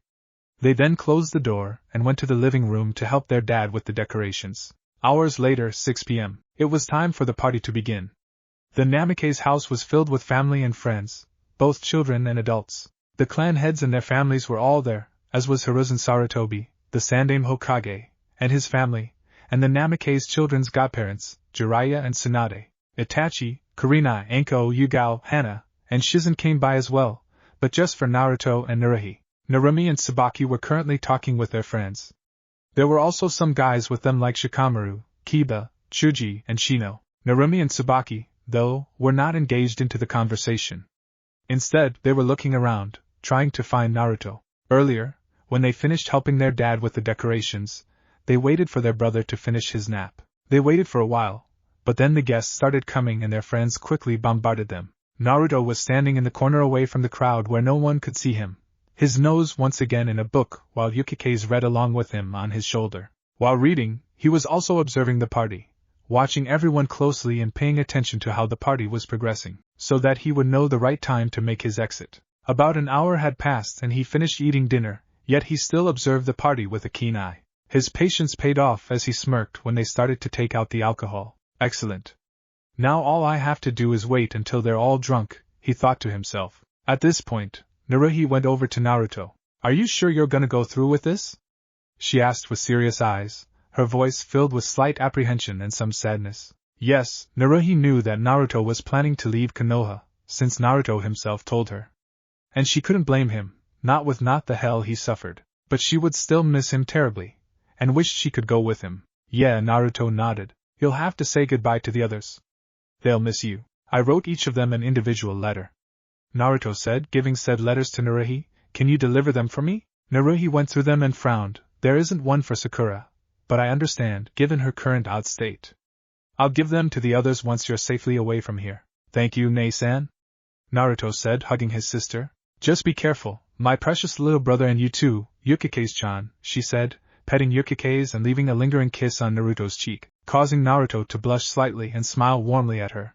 30 minutes later, most of the adults were drunk, including Minato, though he wasn't as drunk as the others. Damn, Naruto thought, still, better than nothing, I guess. Despite this, Naruto knew it was time for him to get the hell out of there, due to Naruhi winking at him. He got up to go to his room until a form in front of him stopped him. He looked up to see Itachi. Yo, Itachi-san, greeted Naruto. Hello Naruto, where are you going? Itachi asked. Just to my room. I'm a little tired, so I need some rest. Itachi raised an eyebrow. This early? Yeah. Itachi only nodded and pulled a small box out of his pocket and gave it to Naruto. Your birthday present, Itachi said. Naruto took the box thanking Itachi and opened it. Inside were 3 scrolls.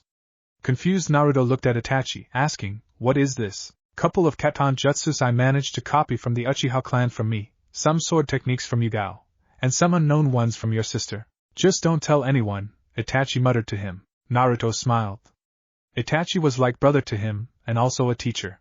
He thanked Itachi, gave him a hug and excused himself to go to his room. In his room, he got his things ready and checked to make sure he had everything he needed. In his backpack, he has a few storage scrolls holding food, cooking materials, and basic wilderness survival necessities. He also brought kunais and shuriken for protection, and several extra sets of clothes. Lastly were the scrolls that he received from Itachi, Yugao, and Naruhi, along with the books in his room. He packed his things and put on his backpack and on his shoes, opened the window and looked at his room once more before he would leave. He dug in his pocket and pulled out a picture of him and his family. He took out a kunai, sliced the picture in half, and threw it on the floor of his former room. "Let's go, Yuki-chan." "Hi, Naruto-sama," Yukike said, hopping into the hood of Naruto's hoodie and making herself at home. With that, he and his partner left. He was lucky the gate was open for incoming people that might be late to the party. He snuck past a couple of drunken people and exited the gate. In the village, Naruto could see many people still celebrating, children playing festival games, while the mothers watched over them or talked to their friends. The men were mostly drunk from all the free sake being passed around. Using an invisibility jutsu taught by Arwen, Naruto went through the festival, making sure no one saw him. He groaned inwardly at the fact that the house was on the opposite side of the village from the main gate, so it was going to take him a while to reach the main gate. The other gates were closed for the ceremony to make sure that if there was an attack, they would have to come through the main gate, and this was the one detail that Naruto had not taken into account when he'd written up his escape plan. It took him about 30 minutes just to get through the festival crowd in the main square unnoticed, and that was only the beginning. He found that he had to take some of the longer routes due to the ANBU patrols on his contingency escape route. He allowed himself an excited grin when he saw the main gate just 20 yards off. Using his own advanced oration, he sped through the main gate, quickly putting in the password for the barrier around the village. "So long, Konoha Stinksville." "Hello freedom, Dadadeo." "Who?" Uzumaki Namikaze's house, 1 hour after Naruto left. Meanwhile, the party was still in full force, and doesn't seem to be getting smaller or tiring down. If anything, it seems to be getting wilder. There was karaoke coming from the living room, with many more drunken adults singing, and the children were running all over the house. Minato, who was slightly drunk since he didn't drink much, managed to quiet everyone down for one of the usual main events for Narumi's birthday party. "Now then, it is time for Narumi to open her presents," Minato announced, getting everyone to quiet down. Narumi smiled in happiness. For a while now she has been upset because she hasn't found Naruto or Naruhi anywhere. But the mention of presents brought her out of her funk. The only thing on her mind at the moment was her presents. She opened her presents, which consisted of clothes, toys, and other things from her friends and the clan heads. Her mother had gotten her a wooden katana and said that she will be teaching her in the family kenjutsu style, which made Narumi very happy. Minato gave her some of his special kunais and said he was going to start preparing her for the more advanced material of his training. Mikoto, who was watching the gift opening, frowned. Since the party started, she'd been looking for Naruto. She had help from Hinata, Hizana, Hanabi, Ino, Kyoko, Akira, and Tenten, but they had all failed to find him. She wanted to give Naruto a couple of presents of her own, a fox costume and a black trench coat. She thought the former would look really cute on Naruto, while the latter would make him look cooler. She asked Itachi to help her find him, which he did. When Itachi came back, she asked him where Naruto was, and he told her that he was sleeping in his room. Not wanting to disturb him, she decided that she would give Naruto his presents once Narumi finished opening hers and the party started back up once again. Once Narumi had finished opening all her presents, Jiraiya walked up to Narumi with a giant scroll. Many people were wide-eyed, knowing what the scroll was. Tsunade, though, was fuming when she saw the scroll. She wanted to give Narumi the summoning contract for the slugs, but apparently Jiraiya managed to beat her to it. "Guess she'll give Slug's summoning contract to Tsubaki on her birthday when she gets the chance." "Narumi, I want to give you the Toad's summoning contract," Jiraiya said proudly. Narumi's eyes widened. She had always wanted to be able to summon toads like her father. She jumped in glee, making Jiraiya chuckle while everyone laughed. "Now sign here with your blood," Jiraiya instructed, pointing to the blank space next to Minato's name. Narumi bit her thumb so blood could come out, but before she could write her name, a sudden question from Tsubaki made her stop. "Where's Naruto Oniai-chan?" Everyone stopped what he or she was doing and looked around confused. They had apparently all forgotten about Minato and Kushina's second child, due to the fact that the blonde boy with whisker marks was always so quiet and inconspicuous. Minato and Kushina were a little worried because they hadn't seen Naruto during the part either, and they hoped that he was okay. Kurinai, Yugao, Anko, Hana, and Shizen were also worried for their surrogate little brother. "Don't worry about Naruto. He went to his room to sleep," Minato said, whom Itachi had just informed. Everyone nodded, but Narumi was not happy and shook her head. "No," she protested, "I want to sign this with Oniai-chan." "I won't sign it unless he does too." Minato was about to tell her to forget about him due to the fact he was asleep, but Mikoto sighed loudly. I'll go get him for you, she said, smiling. I'll come with you, Hinata said, with Satsuki nodding. Mikoto nodded and she, Hinata, and Satsuki went upstairs to get Naruto. Not only that, but to give Naruto their presents, and maybe get to see how cute Naruto's sleeping form would look like, so they can tease him about it later. When they reached Naruto's room, Mikoto pressed her ears against the door to hear if Naruto made any sound while he slept. Wow, Naruto-kun is a silent sleeper, Mikoto thought to herself when she heard nothing. Unlike her husband, Fugakuho snored really loudly, and often grumbled in his sleep, muttering such nonsense as, Uchiha are the best and what not. A flash of annoyance crossed Mikoto's beautiful features as she was reminded of Fugaku's arrogance. She just as quickly put her annoyance aside as she opened Naruto's bedroom door quietly, looking around the room. The only light in the room was from the shine of the moon through his window.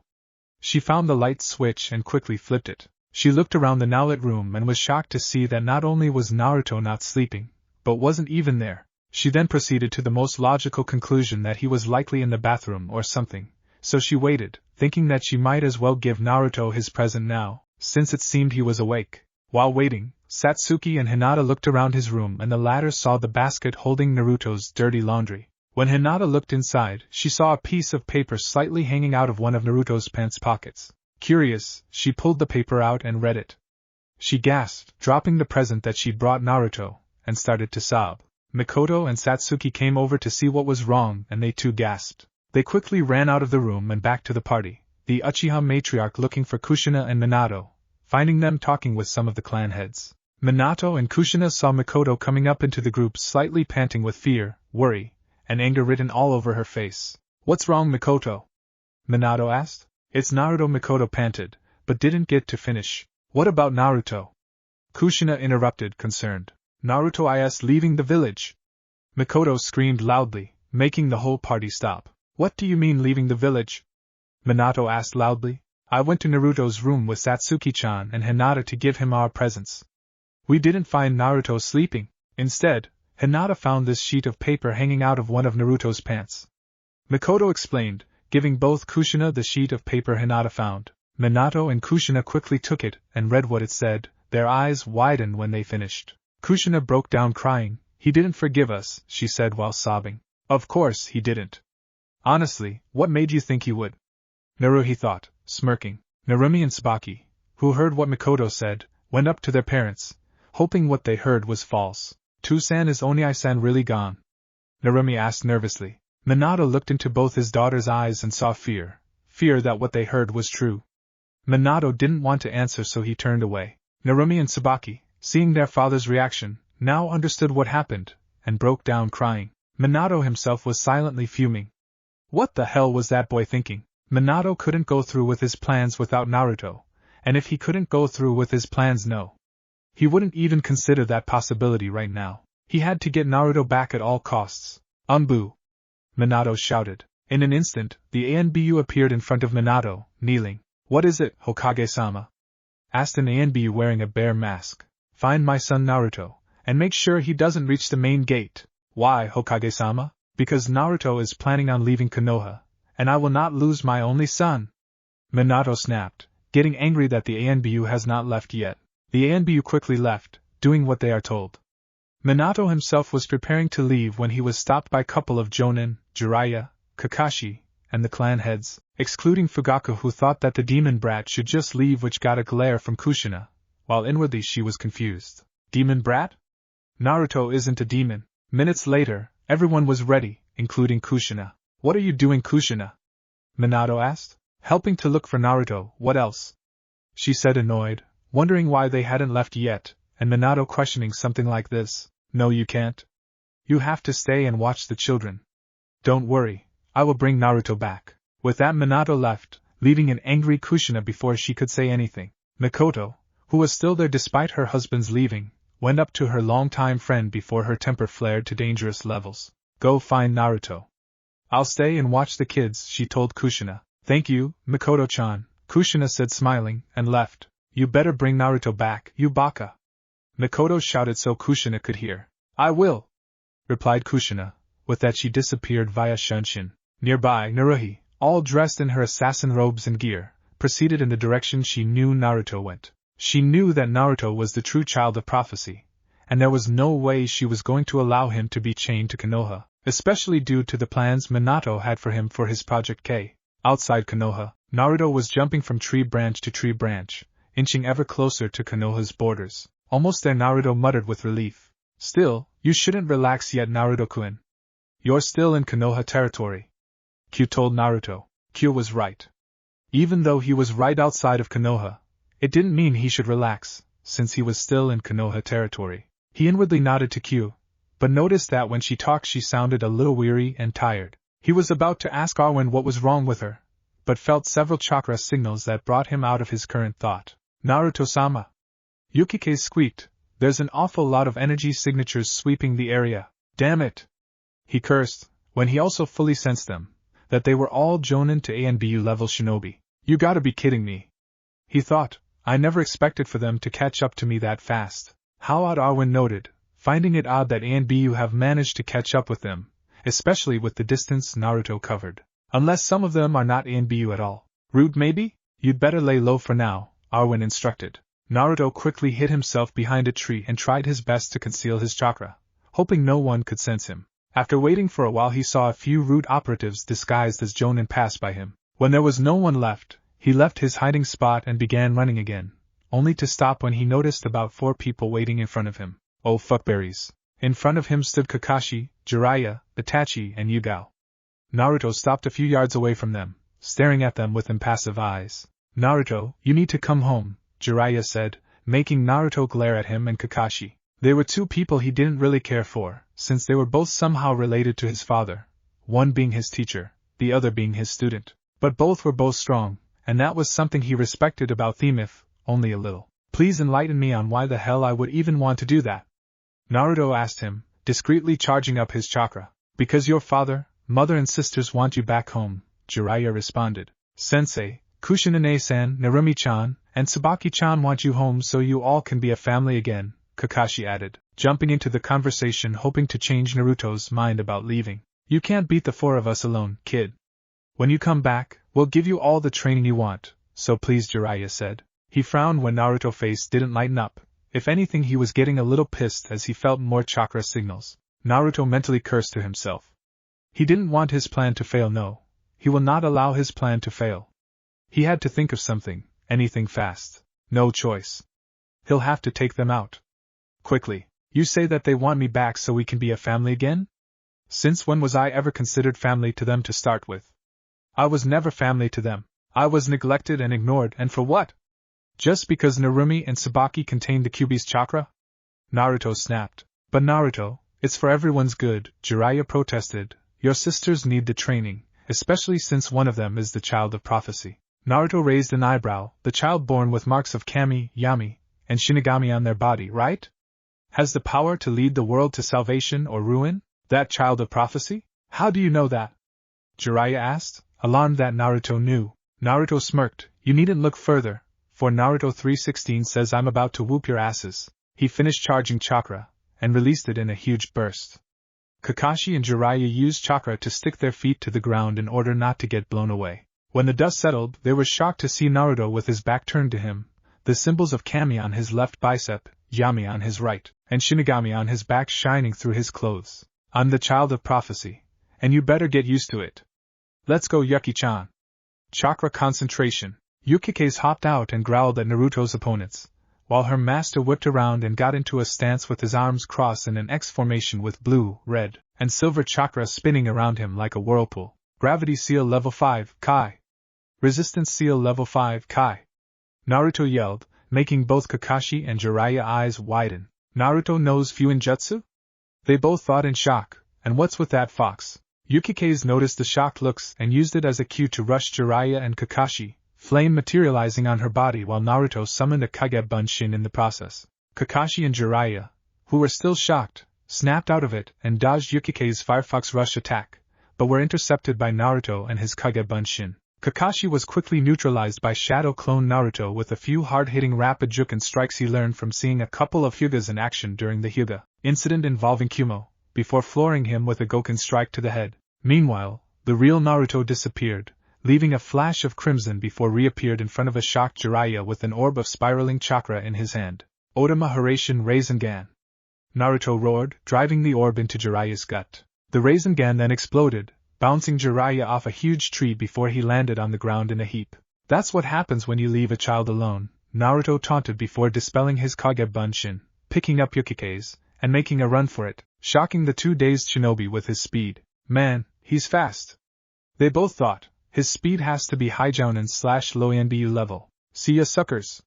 Naruto shouted and continued to run into the forest. We can't let him get away. Konoha needs that power.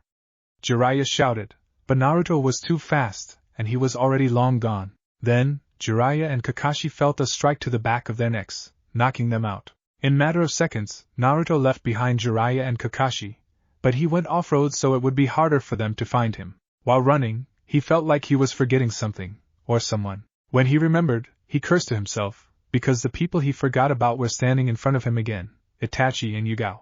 Ah crap. During the interaction between Naruto and the two shinobi, Itachi and Yugao stood behind watching Naruto, and quietly backed away. Impressed that Naruto disabled the two and made a break for it, they followed him and hid their chakra to sneak in front of Naruto. Now they stood in front of Naruto with conflicted feelings. Truthfully, they hated the villagers for beating Naruto, someone they both saw as a younger brother as well. Even though Itachi had Sasuke and Satsuki, the former was like his father, someone he disliked greatly. He knew that the marriage between his parents was arranged, but would it kill him to show some affection to his wife? He barely talked to her and would treat her like a toy, or a housemaid. It was a wonder Mikoto hadn't snapped yet. Also, there was the way Fugaku interacted with people. If they weren't an Uchiha, he would think lowly of them. The Uchiha clan may well have been famous for the Sharingan, but it wasn't the strongest dojutsu out there, and it had its share of drawbacks too. He, along with Satsuki, tried to change Sasuke, but he had adapted to his father personality, and remained unchanging. Itachi and Yugao, please let me go, Naruto pleaded, not wanting to fight his sibling figures. Itachi and Yugao looked into Naruto's eyes. Even though both were Konoha shinobi and had to follow the orders of the Hokage, they didn't want to see Naruto suffer any longer at his father's hand, whether directly or indirectly. They wanted him to live and get stronger. Making their choice, they decided to let him pass, but not without making sure he could protect and care for himself. But how will you survive? Yugao asked him, concerned. It's really dangerous outside the village. I've read a shit ton of books on survival with help from Ankone. Just pray for the poor bastard who tries to attack yours truly. I mean, I did nick you both a few times during our spars, remember? Naruto replied. Itachi raised an eyebrow at Naruto's choice of words while Yugao blushed a bit. They sighed, remembering the times Naruto did hit them when they weren't holding back. They looked into Naruto's eyes again and saw that he wouldn't change his mind. Itachi reached into his pocket and pulled out some tri-pronged kunais. Naruto immediately recognized them as Haration kunais and tensed up a bit. Use these if you find yourself in serious trouble, Itachi instructed seriously. They're rigged so that only Naruhi will respond. Naruto sighed and reluctantly took the kunais, putting them in his pocket. Thank you, Itachi and Yugao, Naruto said as he gave Itachi and Yugao a hug, which they returned. Now go, Naruto, before the others find you, Itachi said. And we'll send your girlfriends your regards, Yugao teased. Naruto sputtered at Yugao's teasing, but nodded and dashed off. Minutes later, Kakashi and Jiraiya came by, looking worse for wear. Itachi, Yugao, did you see Naruto? Jiraiya wheezed out. No. I think he went the other way. We need to hurry before we lose him, Itachi said, pointing to a different direction. Kakashi and Jiraiya nodded and all four of them left. Naruto himself was glad that Itachi and Yugao let him go. He might have been young, but he knew how to defend himself thanks to Q and Arwen. He could give low-level to mid-level jounin a run for their money. He made a mental note that he owed Itachi later on in the future. If only all the Uchiha were like Itachi-san, Mikoto-san, and Satsuki-san, right, Naruto-sama? Yukikaze said. They're the only healthy leaves on a rotten tree, along with the branch side of their clan, Naruto agreed. However, just when he was slowing down at the border a few minutes later, oh shit! Naruto-kun, incoming! Q yelled, recognizing the sudden incoming chakra signature. Before Naruto could react, a red blur passed by him and stopped a few feet in front of him, making him skid to a halt and glare at the person in front of him, blocking his few steps to freedom. It was his mother, Uzumaki Namikaze Kushina. She wore her battle gear, but without her special katana since she had to rush. How Kushina found Naruto was rather difficult. When she started looking, she thought that he was probably in the forest of Hai no Kuni, Fire Country, already, so she dashed her way to the forest. When she got there, she started looking and ran into Itachi and Yugao. She asked them if they had found Naruto, which they answered no, and they went their separate ways. It was only luck that she found him, because she heard faint footsteps that sounded like running. She followed the sound and shortly afterwards she found her son. Naruto, why are you leaving? Is it because of us? If so, then we will make it up to you. Kushina cried, hoping to change Naruto's mind. I'm sorry, but did you say you'll make it up at me? Please. You had your chance years ago. I've even tried to become a part of the family by suggesting we go to different places that you and Dad liked, but what happened? Oh, that's right, my suggestions were overruled by Narumi and Tsubaki every single time. Naruto yelled, his anger getting the best of him. He wasn't done yet, he was far from done. He reasoned that since he was leaving anyway, he might as well tell her exactly how he felt. He certainly didn't see the harm in it, as he didn't think she'd really care, anyway. A/N. The following fight scene is similar to the fight between Leon and Chris in Resident Evil 6, but he never got the chance to start, as a black blur appeared behind Kushina and tackled her to the ground. A look of surprise registered on Naruto's face as Kushina quickly got up to counter the robed female who attacked her. Kushina threw a punch, but her attacker sidestepped it and tried to kick her in the face. Kushina ducked and grabbed her attacker, trying to knee her in the stomach, but the attacker blocked and hit Kushina with a back elbow to the head. She tried follow-up with a spinning back fist, but Kushina rushed forward, trying to take her down, but the attacker countered by driving her knee to the ground to avoid falling, allowing Kushina to get behind her to rip off the attacker's hood, her face now full of blonde hair with red tips. Before Kushina could gasp, recognizing her attacker, the blonde female whipped around, wrapped her arm by the side of Kushina's neck and arm, and lifted her up, slamming her to the ground back first.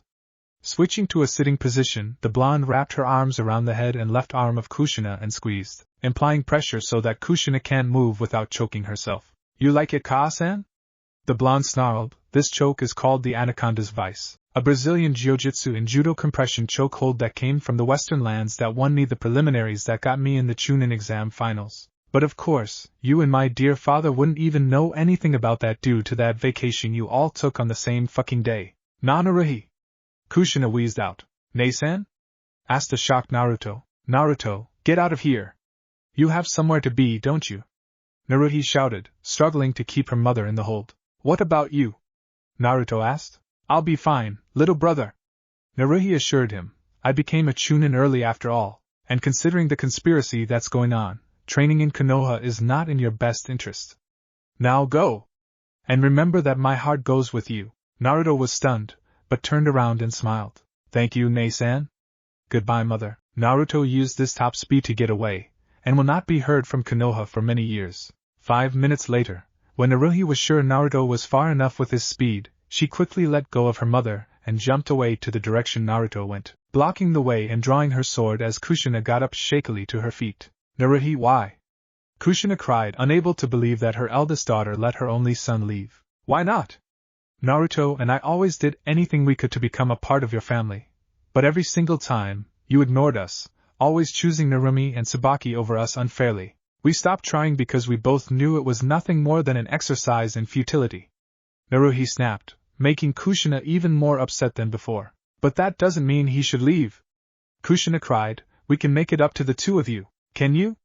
All the years of parental affection that you stole from us? Can you give them back? Well, can you? All those horrible years of abandonment by you, and for what? For Narumi and Tsubaki? Just because they possessed the power of the Kyuubi between them, but they had to be trained to control the Kyuubi's power because Minato-kun said so, and he knows what is best.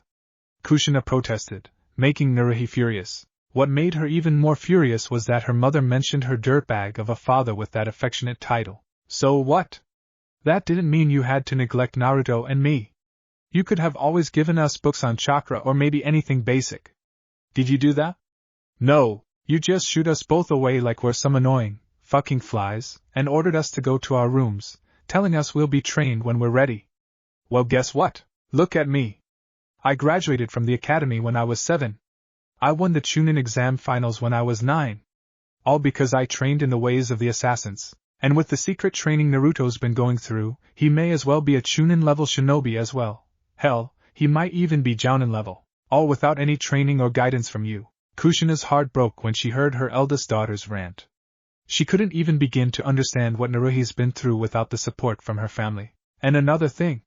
Don't talk about that evil fucking bastard Namikaze Minato in front of me. Naruhi shrieked, stamping her foot on the ground in anger. Hey, don't talk about your father like that. Kushina yelled. The bastard isn't my loving father, more like an overconfident and arrogant dumbass. If he was so great like everyone claimed, then he should have known that it would be impossible for Narumi and Tsubaki to control the two halves of the Kyuubi's chakra by themselves. What do you mean impossible? Kushina asked, confused. You were a Jinchuriki yourself, so you should know.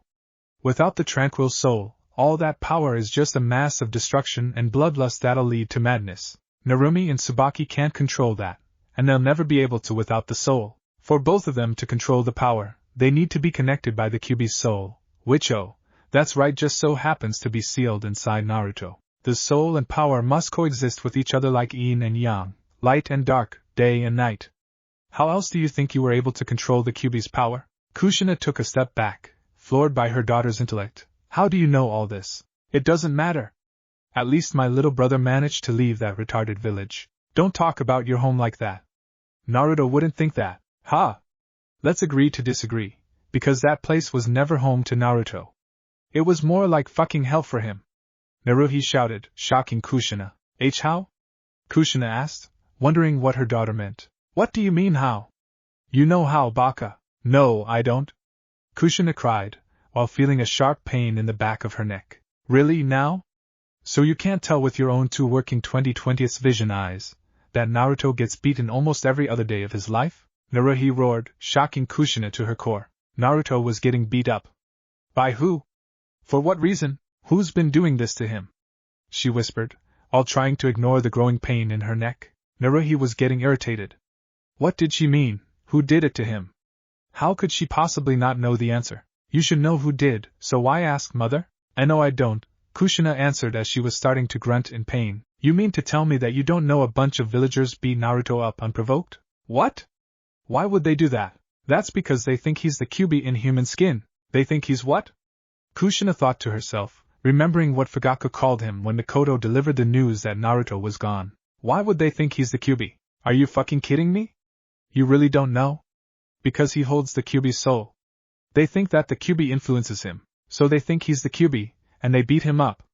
All for their so-called vengeance. And every time me, Itachi-kun, Yugao-chan, Kurenai-chan, Anko-chan, Hana-chan, Shizen-chan, hate, and Gemna save him, we have to haul a mob to Ibiki-san to get them to stop. But they never do. Naruhi stopped to take a deep breath, her beautiful face red with anger, while Kushina, on the other hand, was taking this in slowly, her eyes swelling up with tears coming out. And you want to know what the best part is? Naruhi said, digging into her pockets, preparing to drop the pipe bomb. Kushina looked up at her, terrified at what it might be. That bastard Minato allowed them to beat him up, letting them use him as a scapegoat for their pain and loss from the Kyuubi's attack. Naruhi revealed, as she threw the cold hard evidence that were the prisoner release forms at Kushina's feet. Naruhi knew of Minato's involvement. It didn't really take a genius to figure it out. When Naruhi rescued Naruto from the mobs, she remembered seeing the constant familiar faces during the beatings. She didn't need to sneak into the Hokage's office to find out that the fool let the offenders free from prison, clear of charges. But she did need to sneak into his office to collect the evidence to show her brother, and the others. Kushina froze when she saw the approved release papers with her husband's signature, and his seal on them. She didn't know what to believe. She had trusted her husband, believing that he always knew what to do. But after seeing what Naruhi brought, and what she told her, she didn't know anymore. Right now, I cannot forget and forgive what happened to my precious little brother. And the pain is too much for him. Even if he's an Uzumaki like us, it's a miracle he can even handle it, Naruhi said, clenching her fists. I was there for him, like a true Uzumaki. We Uzumaki never abandon our own, but where were you, Uzumaki Namikaze Kushina? Were you really born in Yuzushiogakure into the Uzumaki clan? Are you really a true Uzumaki, like Uzumaki Midosama, the first Jinchuriki of Kyuubi? As Kushina picked up a release form, she started thinking about what has happened to Naruto. She was thinking about everything Naruto had done when he was with his family. She started having flashbacks of all the events, with Naruto coming into the house all bloody and bruised. She remembered the times when Naruto and Naruhi would suggest things, only for Narumi to say something else, and how Minato along with her would do what Narumi wanted, with the exception of Tsubaki, who sometimes wanted to go to the places Naruto, and Naruhi mentioned. She remembered the times when Naruhi and Naruto asked to be trained only for Minato, and her to tell them to go to their rooms. Truthfully, she could have done something for Naruto and Naruhi, but instead she listened to Minato and told her two oldest children that they would be trained when they were ready. But Naruhi was now a Chunin and an assassin, and Naruto had been training elsewhere already at the level of a Chunin, maybe Jounin, and now he was gone. Going through these flashbacks, she felt like an idiot, like a fangirl. After Minato had saved the village from the Kyuubi attack, he was seen as a hero. It solidified in Kushina's mind that Minato was the strongest shinobi ever, further making her like a fangirl, never questioning anything he said or did, and believing blindly that the man was without fault in speech and deed. Now, she didn't know what to think, but she wanted to believe what Naruhi said wasn't true, about the beatings, about Minato. She wanted all of it to be a lie. No, it can't be true. It just can't be true. Naruto's his son. He would never. Why Minato-kun? Why would you?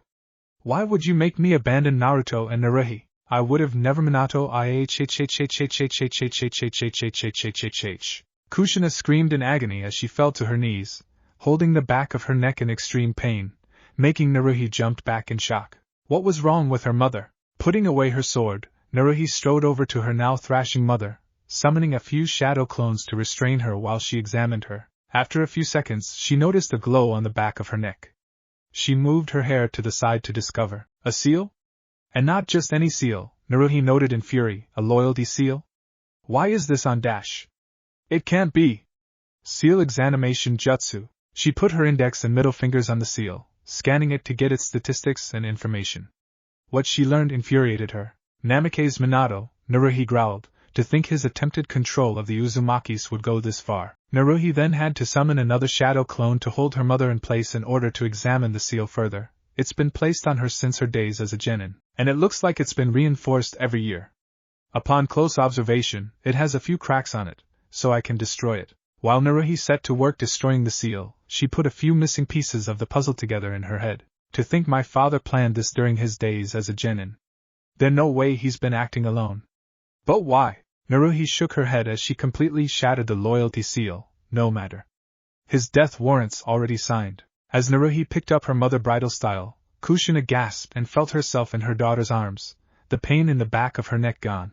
Remembering what happened with Naruto and her conversation with Naruhi, Kushina broke down crying, burying her face in her daughter's neck, apologizing over and over. Feeling her mother's tears sliding down her skin, Naruhi knew that with her mother's mind clear, it was time to bring Project K to light with her mother and sisters. She would protect her family, her and Naruto's family. She would hold down the fort until Naruto returned to them. Western lands, unknown location, 1 week later. Took you long enough, Naruto-kun. What can I say, the wall's huge. Naruto and Yukikaze were standing in a training ground in front of Kami, Yami, and Shinigami, who were awaiting his arrival. Behind them were 20 unique individuals who were not from around the elemental countries, sitting, standing, or lounging around on the ground talking, laughing, and arguing with each other. Meet your teachers for the next 5 years, Naruto-kun. Kami said, gesturing to them. But first, meet our fellow Celestial who'll contact you for missions in the future, Inari, the Lord of Foxes. Naruto turned to see a figure walk up to him.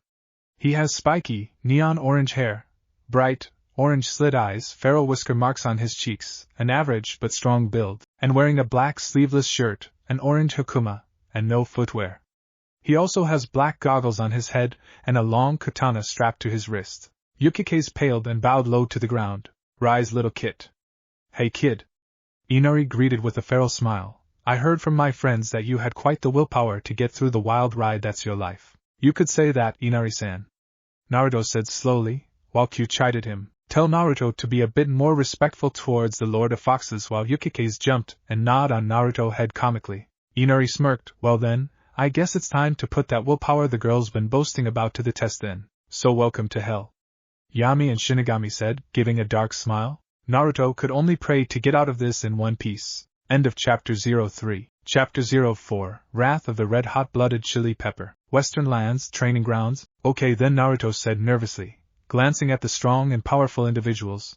Who are they, and what will they be teaching me? Well, go on, Inari. Introduce the family. Yami joked, making Inari sigh, rubbing the back of his head. Well, first up, we have the resident devil hunter, Sparta, the legendary Dark Knight. Inari said, pointing to the tall, Handsome man with blue eyes with a monocle over his left eye, a young face, slicked back white hair, and wearing a purple Victorian trench coat and outfit with a white cravat. He may be a devil from hell, but he hunts his own kind to protect humans. He'll teach you how to counter demonic forces, and be stylish in doing it too. Stylish? Naruto repeated, raising an eyebrow. Basically kicking ass while looking good. Inari said, shrugging, his son Dante knows more than me.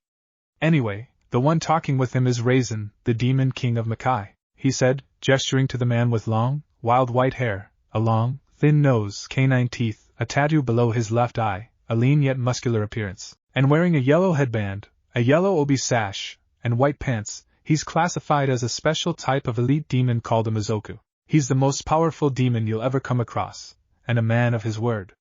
He'll teach you how to manipulate Ryoku and Yuki together. There's a demon king? Naruto asked. There's 3, and he's the most powerful of them all. Inari confirmed. Over there meditating with his swords floating around him is Edge Master. Inari said, now pointing to an early man under a tree with white hair, a muscular body and shoulder armor, white pants, and blue and brown boots. Floating around him is Soul Edge and Soul Calibur, one from Algol the Hero King by Edge Master. His will is so powerful, even the blades he wields, Soul Edge and Soul Calibur, can't take him over. He'll teach you how to protect yourself from outside influences, and will help you craft your own soul weapons. He looks reasonable. Naruto noted. He has high expectations for you like the others, especially that man over there. Ryu Hayabusa, the super ninja from the Hayabusa clan of ninjas, Inari said, pointing the man in a shinobi outfit that crosses over with clothes worn by modern special ops agents. He was covered from head to toe, except his eyes. He'll teach you different ninja tricks not taught in the elemental countries, and ninpo techniques that'll make most dangerous jutsu look like child's play. I never heard of the Hayabusa clan. Naruto said, are they from the elemental countries? Not all ninjas come from the elemental countries, kid. Inari informed him. His former apprentice is around here, but you'll meet her soon enough. I can hardly wait. Naruto said dryly, so who's the guy with the awesome mask? He asked, pointing to the man black armor, brown robes, and a menacing silver and red mask. He's Jedi Master and former Sith Lord Revan, the most power force user in his world. Hero, savior, conqueror, villain, he's all these things. He's trained in the ways of the Force, which you will learn from him. Naruto was confused. What is the Force? It's an energy field created by all living things. They say it binds us, it penetrates us, and binds the galaxy together. Inari explained, but you learn soon enough. Anyway, that muscle guy there is Mishima Jinpachi, the head of the Mishima family and founder and former leader of the Mishima Zaibatsu. He's the Grand Master of Mishima-style karate, which he will teach you. What is Zaibatsu? It was never covered in the academy. Naruto said, it's a huge company. For example, like the shipping one in Nami no Kuni. Inari explained, I swear, education's lax in Konoha Academy, isn't it? Must be because of the council there is stealing the money that's supposed to run Konoha for their own ends. Naruto shrugged, it's just a guess. Most power-hungry humans are like that. Inari said, it sounds like a job I can give to your sister, Naruhi-san. I don't think she's an assassin. Inari said, she's the only one who can find out, like she found out about that Project K bullshit. But we'll discuss it later, my friend. Over there making the ass of himself in front of the lovely ladies is Hazama, the resident troll. Inari nodded to the man with bright green hair and closed eyes. He wearing a simple black suit with a white shirt underneath, short brown gloves, brown steel-toed shoes, a pair of black trousers held up by 2 brown belts, and a black fedora.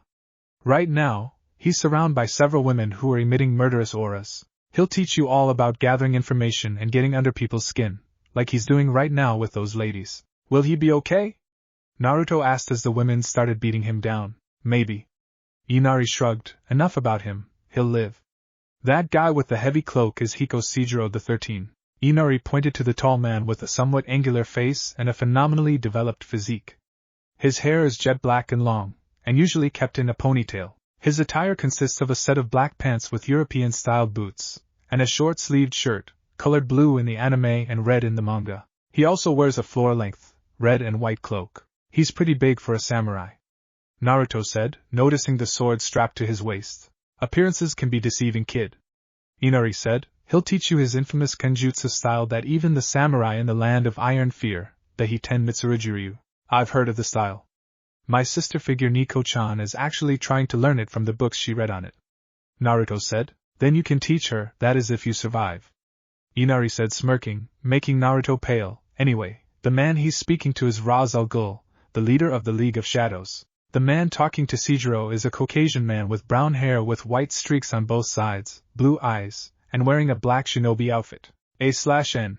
He's the Nolan version from Batman. I heard about the League of Shadows. Naruto said darkly. They tried to destroy the elemental countries. What's he doing teaching me? It's for his personal redemption. Inari explained, sorry, but I really don't know the details. You'll just have to deal with it. He'll be teaching you how to make the shadows and darkness your ally, and philosophy. Joy. Naruto muttered, philosophy from a mass murderer. Don't worry, Kit. Yami does have him by the balls. Inari assured Naruto, anyway, that guy sitting on the tree is Neo, he said, pointing to the man wearing a black trench coat and black sunglasses. His skin was a pale shade and his hair was black and slicked back. He can manipulate reality. Eh? Naruto hoped he heard wrong. In a way. Inari said quickly, he was one of humanity's saviors. He can stop bullets from hitting him, and he can dodge them with his reflexes. He knows every old world martial art there is, and he can fly. Fly? Naruto repeated, he can fly like some of those IWA shinobi? Faster than them. Inari said, didn't you always want to fly, Kit? I'll get back to you on that. That guy's not from this planet, is he? Naruto suddenly said, pointing at the guy in the green futuristic armor. Inari wore a mischievous smile. He's Master Chief Petty Officer John 117, a Spartan II commando of the UNSC Naval Special Warfare Command. He became one of the most important heroes of the UNSC during the Human Covenant War. With nearly 30 years of active duty, he is one of the most decorated war veterans in the United Nations Space Command, and has earned every known medal in the UNSC. At the end of Inari's speech, Naruto's eyes were swirls. Huh! Inari roared with laughter, you'll learn about it, kid. You'll learn. Anyway, see that creepy guy over there? The one admitting all that killing intent for no reason? Naruto guessed, unnerved by the man's fighting spirit. He has red hair, sharp, pointed teeth, and is often barefooted. He has a tan skin and crimson eyes, and wears a black gi with prayer beads around his neck. He's Akuma of the Satsue no Hadu. The only evil guy out in the western lands who follows a moral code. Is that even possible? Naruto asked. Inari shrugged, it is for him. What can I learn from a guy like him? His fighting style and the Satsue no Hadu. Personally, the way I see it, you can control and perfect it. I can hardly wait. Naruto said dryly. Inari laughed. And now I save the best for last, the ladies. Off Naruto confused look, Inari sighed, you understand better when you're older, Kit. When you get the talk. Moving on. That nice lady there is Aqua, he said, pointing to the young woman with short, blue hair, ocean blue eyes, and wearing a black and blue, high-collared halter top, 2 pink, intersecting belts over her chest, white belt sleeves, a small, segmented piece of armor on each of her upper arms, tan, fingerless gloves, black shorts, black stockings, and armored shoes. She's a magic-based Keyblade master, and can travel to different worlds. She'll teach you how, as well as light magic to offset the Satsue no Hada skill you'll learn. I'll really be traveling to different worlds? Naruto asked, excited at the prospect. Yep. You gotta be patient though, and that where that lady meditating is comes into play, Inari said, gesturing to the woman with short black hair held up by a white headband, caramel-colored eyes, and wearing a one-piece sleeveless top and long pants with a raven motif and dark-colored sandals. Kazama Jun, a fighter for peace, and the wildlife on this earth loves her. She'll teach you patience, and her fighting style. I thought we Uzumaki are not known for our patience. Naruto protested. Doesn't hurt to keep a cool head. Inari said, trust me, you need it. Beside, meditating's good for ya. Sure. Naruto grumbled, pouting a bit before his face turned red. Inari-san, who's that? Who? Inari turned to see who Naruto was looking at and smirked, oh her.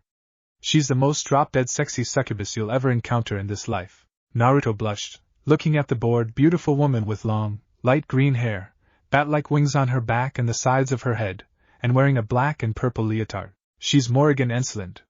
Don't worry, because believe it or not, she's one of the good guys. She's teach you some manners that make you the perfect gentleman, as well as sexual education and seduction techniques to woo the ladies. The latter topics you won't be until you get the talk. Inari said it so creepily, making Naruto gulp nervously. Well, enough with the dirty stuff. The woman that boring her over there is Jill Valentine, zombie slayer. Inari said, pointing to the woman next to Morrigan. She has blonde hair, blue eyes, and wearing what looks to be a skin-tight battlesuit. She really knows her bombs, as well as the military CQC style.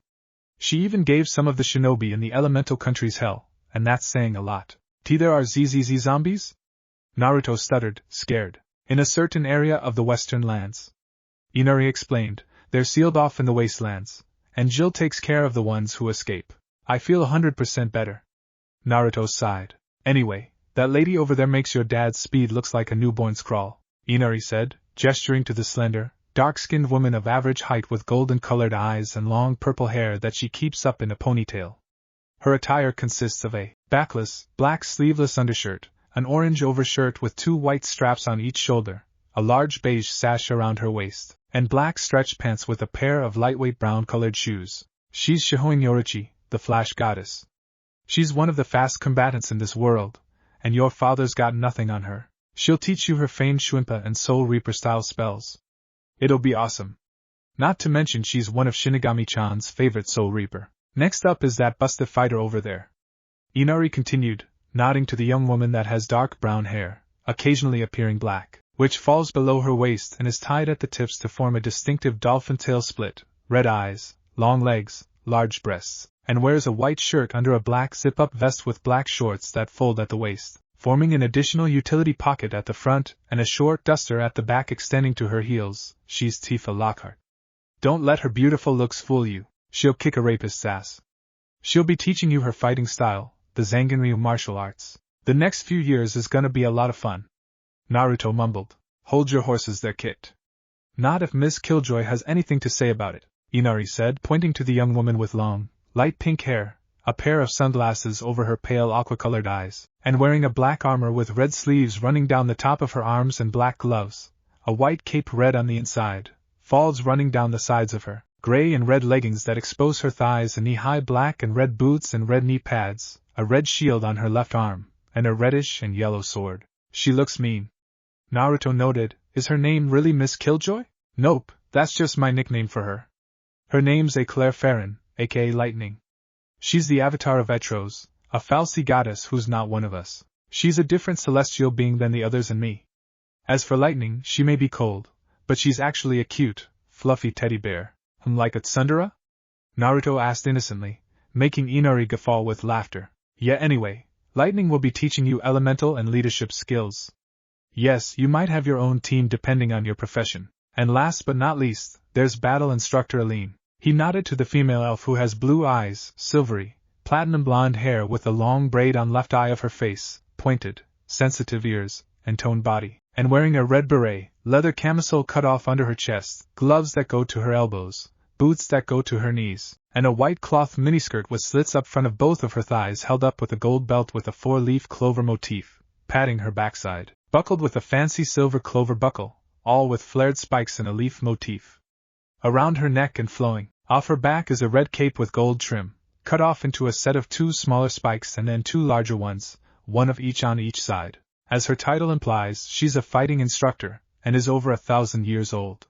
She'll teach you strategic combat, and will give you points based on your progress. She's like the others, are not to be taken lightly. I can tell, Naruto mumbled before straightening up. But I didn't come out all this way for nothing. I came to because strong to protect my precious people, and to live up to the status of being the avatar of Kami-chan, Yami-chan, and Shini-chan. I will not let them down. Spoken like a true Uzumaki. Inari said, walking over to group and turning to Naruto. Well, come on, Kit. Naruto grumbled, but complied. You think he's going to be okay? Shinigami asked, concerned as she and her sisters watched Naruto tail behind Inari. He'll be fine. Yami assured her. But I did warn some of them not to go overboard, unless they... They what? Kami asked. Yami smirked, trust me. What I threatened some of them with, you don't wanna know. But we wanna. Kami and Shinigami whined, the latter now interested. There's no way I'm scarring you two for life. Shinigami said, as her 2 sisters continued to badger her, just as Inari reached Naruto's group of hand-picked teachers. Hey there, ladies and gentlemen. Inari called out, drawing their attention. How's it, Hanjin? Considering how I'm bored out of my mind talking and fighting with these dimwits, I think I'm doing fine.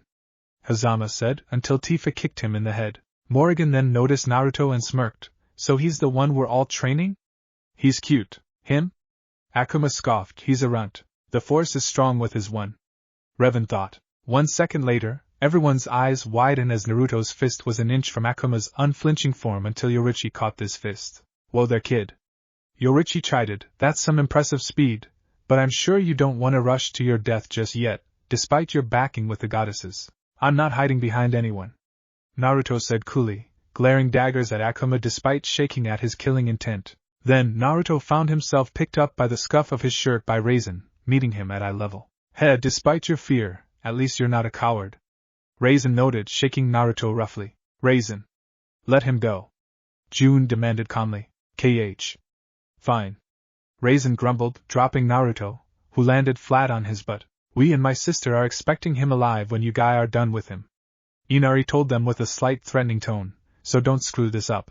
No promises, Hazama started, but got his jaw rocked by Sparta. You got it. Sparta said, I speak for everyone when I say by the time we're done with his kid in 5 years, he'll be an avatar worthy of the gods, and us. Good. Inari nodded. I would hate to think what happened if Naruto dies and Kamitachi finds out. Everyone shivered as Inari looked at Naruto and said, work hard, kid. Naruto nodded, accept nothing less from me then, Inari-san. Inari smirked, excellent. Inari then went over to Kami, Yami, and Shinigami, who were still bickering. Shaking his head, Inari opened a portal around him and the goddesses and disappeared along with them, leaving Naruto with his new teachers. Q-chan. Arwen-chan. Naruto thought, suddenly getting nervous, do you think I make the right choice in coming here? Of course you did. Arwen said, remember, you have Storm to face in a few years. Define Storm. Q deadpanned. Not to mention getting payback on that bastard Namikaze Minato, Naruto-sama. Yukikaze piped up. Right, Naruto grumbled as he faced his teacher, who grinned at him. Well then, our young apprentice. Raz Al Ghul said, no doubt Inari told you about us, but he only told us little about you aside from you being the avatar of the gods. So use his free day we're giving you, tell us about yourself. Naruto nodded, and started to explain about himself, and the life he lead. Konoha, 1 week after Naruto escaped Hokage's office, Namikaze Minato was pacing back and forth in his office, going through the booklet titled Project K. This past week was devoted to figuring out why his son left his beloved village, and how the hell he defeated one of the 3 legendary Sannin, and the son of the infamous White Fang. What's mind-boggling is that Naruto's only 9 years old. 9 years old, and he managed to put them in the hospital. Hokage-sama, Minato turned to the NBU. What is it? The council have convened, and are awaiting your arrival. Also, Jiraiya-sama and Jonin Kakashi have finally awakened. They're being checked over by Tsunade-sama right now, but they heard about the meeting and insist on being there to give their report. Thank you, Bear. You are dismissed. When the Bear-masked NBU left, Minato closed the Project K book, and placed it in a safe behind his picture. I don't know what you're thinking, Naruto, but you should have played your role like the puppet you were. Minato growled as he left his office, but no matter. You leaving is only a minor setback. Uzumaki Namikaze's estate. It was a foreign experience for Naruhi, as we find her in the kitchen with her little sisters, Narumi and Tsubaki. They were making ramen for Kushina, who didn't come out of the basement for a week. So Naruhi took it upon herself to make meals for her, and Narumi and Tsubaki helps out, to Naruhi's slight chagrin. But for some reason, Naruhi didn't mind.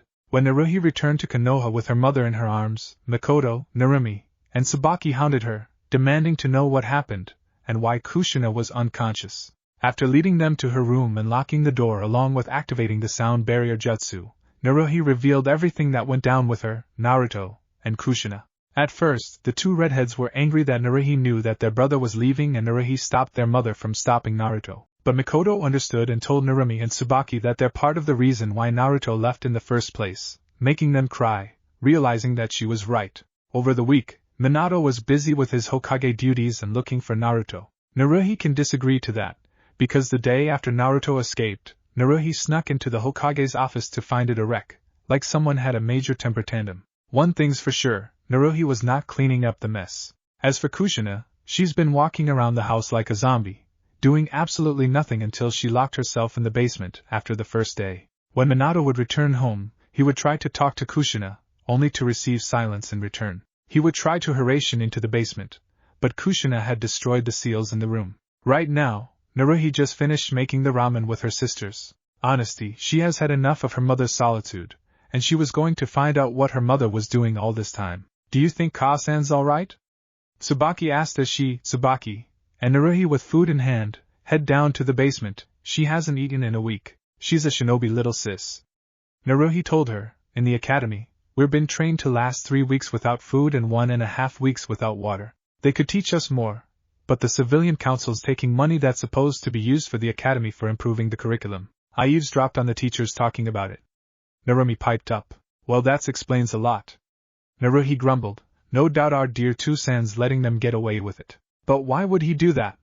Tsubaki asked. He's supposed to be the best Hokage Konoha's ever had. You'll be surprised.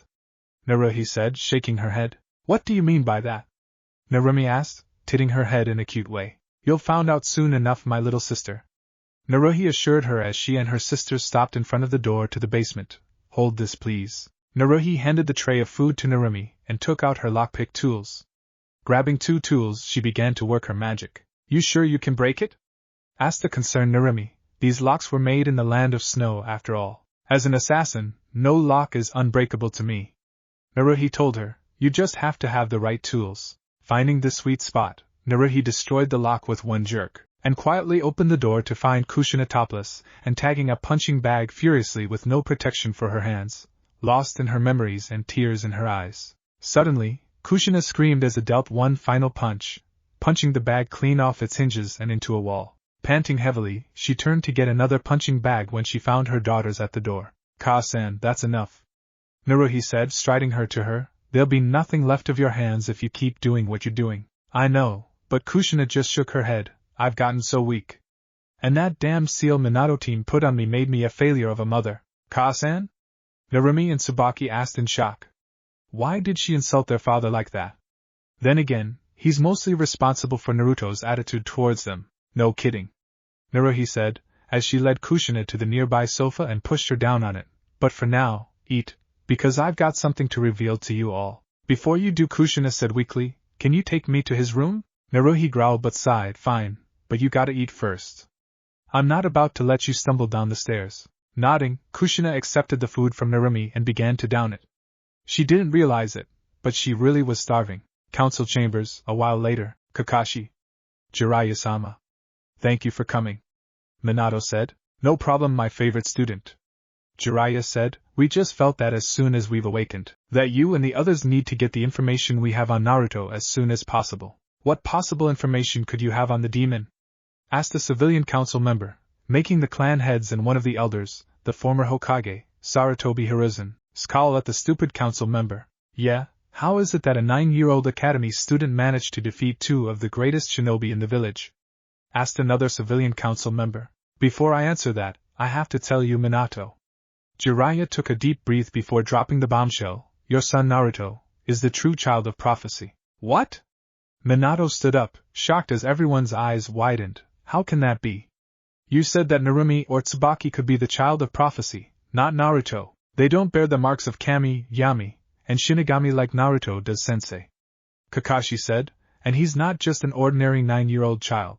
It looks like he's been training in secret, for he mastered your 2 jutsu, the Rinnegan, and the harem. Minato's jaw dropped. That can't be. Not only that, but he has an animal partner in the form of a fox. He knows the Kagebunshin no Jutsu, and knows Fuinjutsu, for he released a few levels of his gravity and resistance seals, making him faster than an average Jonin. Jiraiya reported, in all honesty, I think he showed off a bit of his power and strength, and is hiding more. Who knows how long he's been training, because he did something you're still working on, and that using the Otama Rinnegan with the harem. Damn.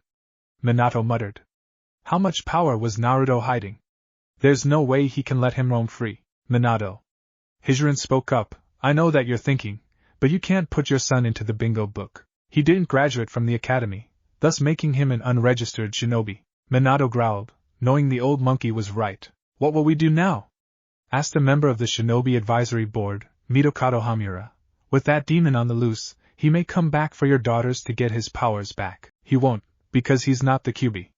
Hiruzen snapped, if he is, then why didn't he get his powers back first before escaping? Still, we should put them on 24/7 ANBU watch. Yudatane Koharu, another member, suggested, and what about the hunter Nin sent after him? They still haven't found him yet. And the 24/7 surveillance won't be necessary. Minato said, for now we'll have a 10-minute recess, then we'll decide the fate of Naruto since he holds the soul of Kyuubi and is the child of prophecy. This would never have happened if you've been a proper father, Minato. The Inuzuka matriarch, Inuzuka Tsum, snarled as she got up and stormed out of the room. Troublesome. The head of the Nara clan, Nara Shikaku, said, frowning at the current Hokage. I speak for the clan heads, save for the Uchiha, when I say that Tsum-sen has a valid point. With that, the clan heads filed out of the room, without sparing Minato another glance. Uzumaki Namikaze estate, Naruto's former room. Kaa-sen, you've been like avoiding everyone this past week. What's on your mind? Naruhi asked. I was just looking back on my behavior while that loyalty seal was on my neck. Kushina said, and well, the memories made you so angry that you were beating up on that poor punching bag. Naruhi guessed, making Kushina nod. I really thought Minato loved me, and now I found out that he put that seal on me after he rescued me from those Kumonin. It wasn't a complete loyalty seal, but it was enough to make me a fangirl back then. He's been enforcing it every year. Naruhi confirmed, and when he defeated Kyuubi, there wasn't any need for enforcing the seal, because in your fangirl mind, he's all-powerful, and he always knows what's best. Kushina grabbed her hair in frustration. I know. Me being influenced by the loyalty seal, that was not the real me. I would have never ignored all my children. I remember Minato telling me to only focus on Narumi and Tsubaki. But if the seal wasn't on me, I would have told that fool to go to hell, married or not. Naruhi sighed, but happy that her mother was showing her true self, and it's better than her wife of the Hokage-like personality. Ka-san, why would Toussaint do that to you? Narumi asked. I don't know, but whatever the reason, it stems back to his genin days. Kushina grumbled, as Tsubaki noticed a small book on Naruto's desk. She went over and took the book, opening it to find that it was Onii-chan's journal? She said, drawing the other's attention. Naruto keeps a journal? Kushina asked, surprised as Tsubaki handed to her, and began to read it with her and Narumi. Naruhi didn't need to read it. Instead, she took out the book entitled Project K, and waited for them to finish reading. Konoha Playground. At the playground were Naruto's friends, the shy Hyuga Hinata, the aggressive Hyuga Hizana, the gossip Yamanaka Ino, the reserved Yamanaka Kyoto, the book-smart Haruno Sakuya, the feisty Inugami Akira, the weapon-loving Higurashi Tenden, and the Uchiha Princess Uchiha Satsuki, hanging around with Naruto's letters in their hands detailing his feelings for them, and why he left Konoha. I'm bored. Ino wailed. Well, get used to it. Naruto-kun isn't here anymore thanks to his loving parents. Hizana snapped. I just can't believe the Hokage would do that. Tenten said I thought with him being the Hokage, he would want all his children to be strong like them. Yeah well, Sakuya shrugged, there's a lot of things we don't know, and quite honestly, I knew something was going on. You did? Tenten asked. When? Come on guys. It's elementary. Naruto-kun kept getting attacked, and his dad did nothing to stop it. Sakuya explained, plus, I've seen some of those people still walking around the village even though we've seen them getting hauled off to prison. The others couldn't deny it. Sometimes when they look for Naruto they've seen him with Naruhi, Itachi, or the others, while ANBU takes the mob to torture and interrogation. Now that they think about it, sometimes they've seen some of the same faces. Only the Hokage can get someone out of prison. Kyoko said quietly. But why would he do that? Hizana snapped, grabbing her hair in frustration. Because everyone thinks he's the Kyuubi. Akira said, making everyone look at her. Naruto-kun only housed the soul, so no doubt everyone thinks he's the fox. How do you know that? Ino asked. Because his scent is similar to a fox's. It's the only explanation. Akira shrugged, and somehow, Naruto-kun's status was revealed to the public. The Hokage did tell everyone what happened to the chakra, but not the soul, and no one can kill a bijou. Sakuya added they may be demons, but they were originally made of chakra. The girls fell silent to ingest what Sakuya said. It still doesn't change my feelings for them. Hinata piped up after a long pause, demon or no demon, I love Naruto-kun, just like all of you, she said with a blush, making the others blush furiously. Ha! Where you get that idea? Tenten laughed nervously, but knew Hinata had her and the others there. All we can do now is wait for his return, Satsuki said, finally speaking, and when he does, I'm sure he'll fix what's broken, and stick it to his prick of a father. You know, me and Itachi and I's now wondering who's worse, Naruto's father or our own? Tai. The other girls deadpanned, making Satsuki sweat drop. Uzumaki Namikaze estate. Naruhi was on Naruto's patio, watering the flowers that he grew there with a small water jutsu. She has to admit, aside from running pranks, he's pretty good at gardening. Another best-kept secret, little brother? Naruhi asked, smiling to herself. Another reason why she's outside is that her mother and her two little sisters were currently crying their eyes out while reading Naruto's journal, detailing the pain Naruto felt by the loneliness and ignorance, how he felt when they ignored him and favored Narumi and Tsubaki, how the villagers beat him in his birthday, and finally how he had enough. It also details how he met Kyubi and another beast in them called Arwen, who's a dragon, much to the girl's surprise. It was even more of a surprise at how Kyubi was actually a vixen, and how she revealed what really happened on the night of her attack, and what would happen if Narumi and Tsubaki used Kyubi's chakra. Narumi and Tsubaki would have gone berserk if they used more than 2 tails? How could I miss that? Kushina groaned in her head. I'm one of the top seal master in the elemental countries above Jiraiya. And more importantly, how could Minato miss that? I know he created the Hiraishin, but even a seal master like him would not have missed that. The journal also explained Naruto's relationship with Kyubi, Arwen, his sister Naruhi, Itachi, Yugao, Kurenai, Anko, Hana, Hate, Gemna, Ibiki, Mikoto, and how they all trained and took care of him. Kushina was amazed at some of the words Naruto used since he was so young when he wrote in the journal, and was even more surprised that the plush fox she seen was actually a real fox Naruto saved. There was also a shocking revelation that made their eyes widen. He had feelings for his 2 little sisters, but their attitudes kept him at bay. Him too? Narumi and Tsubaki said, with Kushina raising an eyebrow at them, and making them blush the same color as their hair and dive under Naruto's bed, squealing. But then, there was one entry that alarmed Kushina. Shit just got real. I just returned from the Hokage's office following a prank on the ANBU guarding it, and found a book called Project K. After skimming through it, I'm now madder than a female catching a peeping Tom in the hot spring on a hot afternoon, and that's put it lightly. The marriage between my mom and Minato might as well be false. How could he do this to his own children, to my sisters, Narumi and Tsubaki? Now I understand why he focuses on the 2. I should tell Kazan, but I don't know if she's in on it or not, given her belief that Minato team's always right. She might even think I'm jealous and discipline me. Once I'm finished with his entry, I should know, not yet. I should tell Naruhi first. What? Kushina was shocked. Project K? Her and Minato's marriage might as well be false? Narumi and Tsubaki? What's going on? She wondered as she turned a page. Naruhi knows about it. At first I thought she was in on it, but now it explains why she always glare at Minato team with hatred behind his back. I even saw her on multiple occasions fighting the urge to gut the team with her hidden blade, when he and Kazan kiss sometimes. Now I know, but that's beside the point. From now on, I'll be training like a beast. Namikaze Minato is gonna pay for what he's doing to my clan, the Uzumaki clan. And no matter how long it takes, that a promise. Naruhi! Kushina screamed, making Narumi and Tsubaki's heads bump on the bed as Naruhi came in. Finish crying, Kazan? Naruhi asked as Narumi and Tsubaki crawled out from under the bed, holding their heads. What is it? What's going on? What's Minato planning? What's Project K?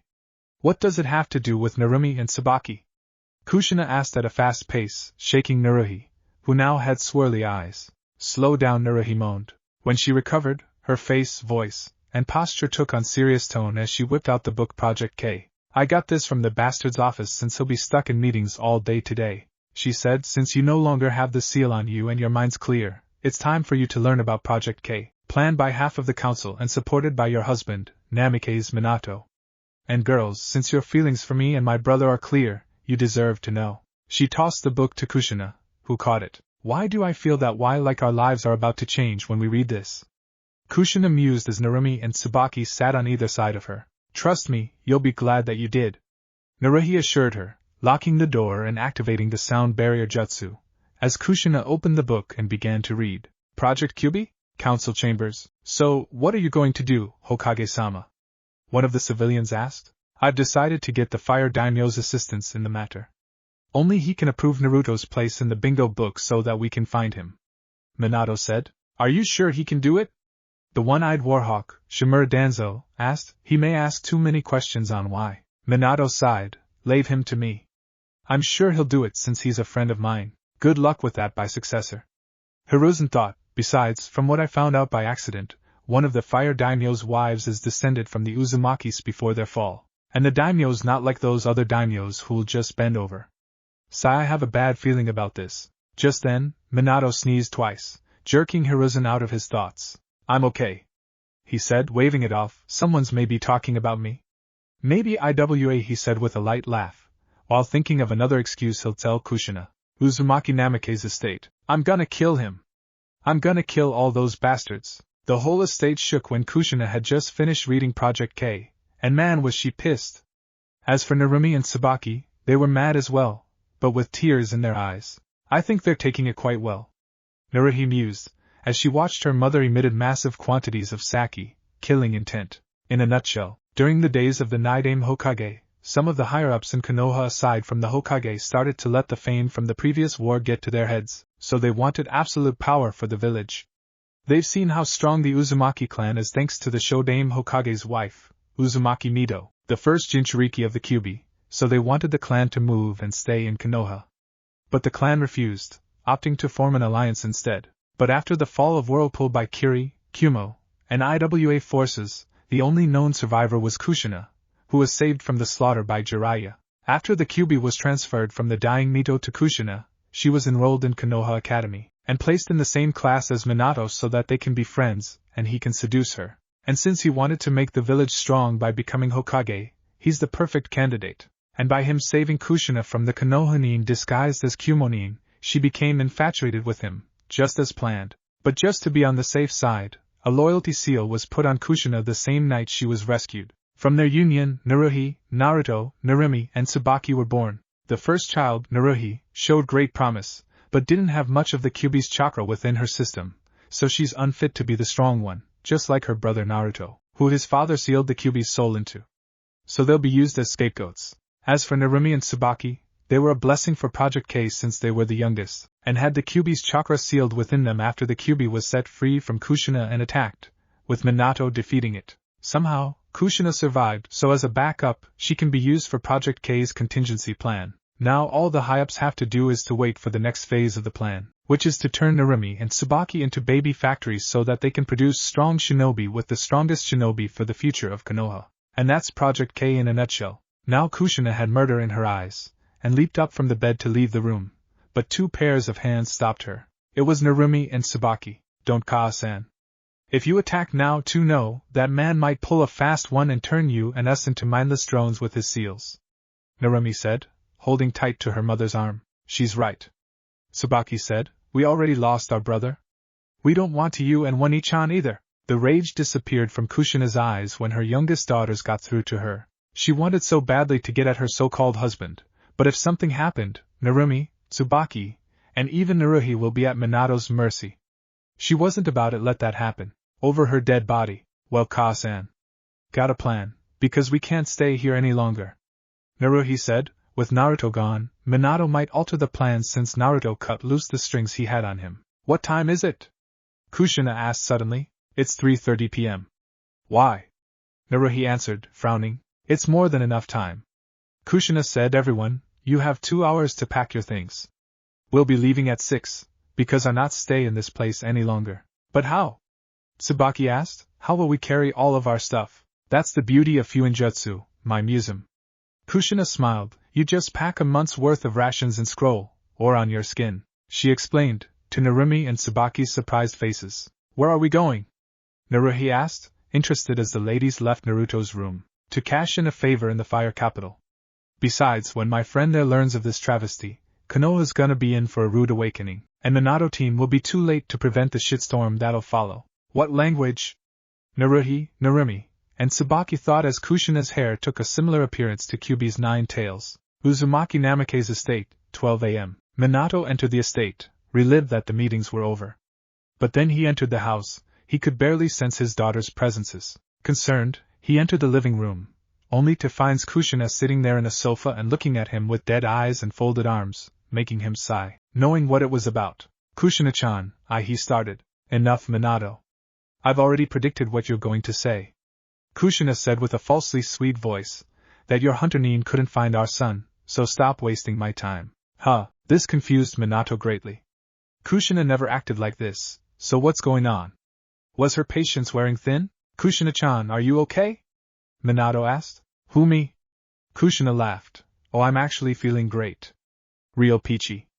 A shower and a cup of water later and my mind's clearer than today's sky. That cryptic comment made Minato nervous, which unfortunately showed on his face, making Kushina smile more. Look, I'm sorry for telling you that we have to ignore Naruto and Naruhi, but it's for the best for the village. I'm agree.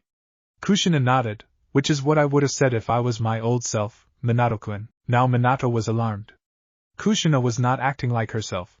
She was supposed to be a lovesick fangirl, who never objected to anything he said, truth or lie. Could it be that the loyalty seal's losing its power?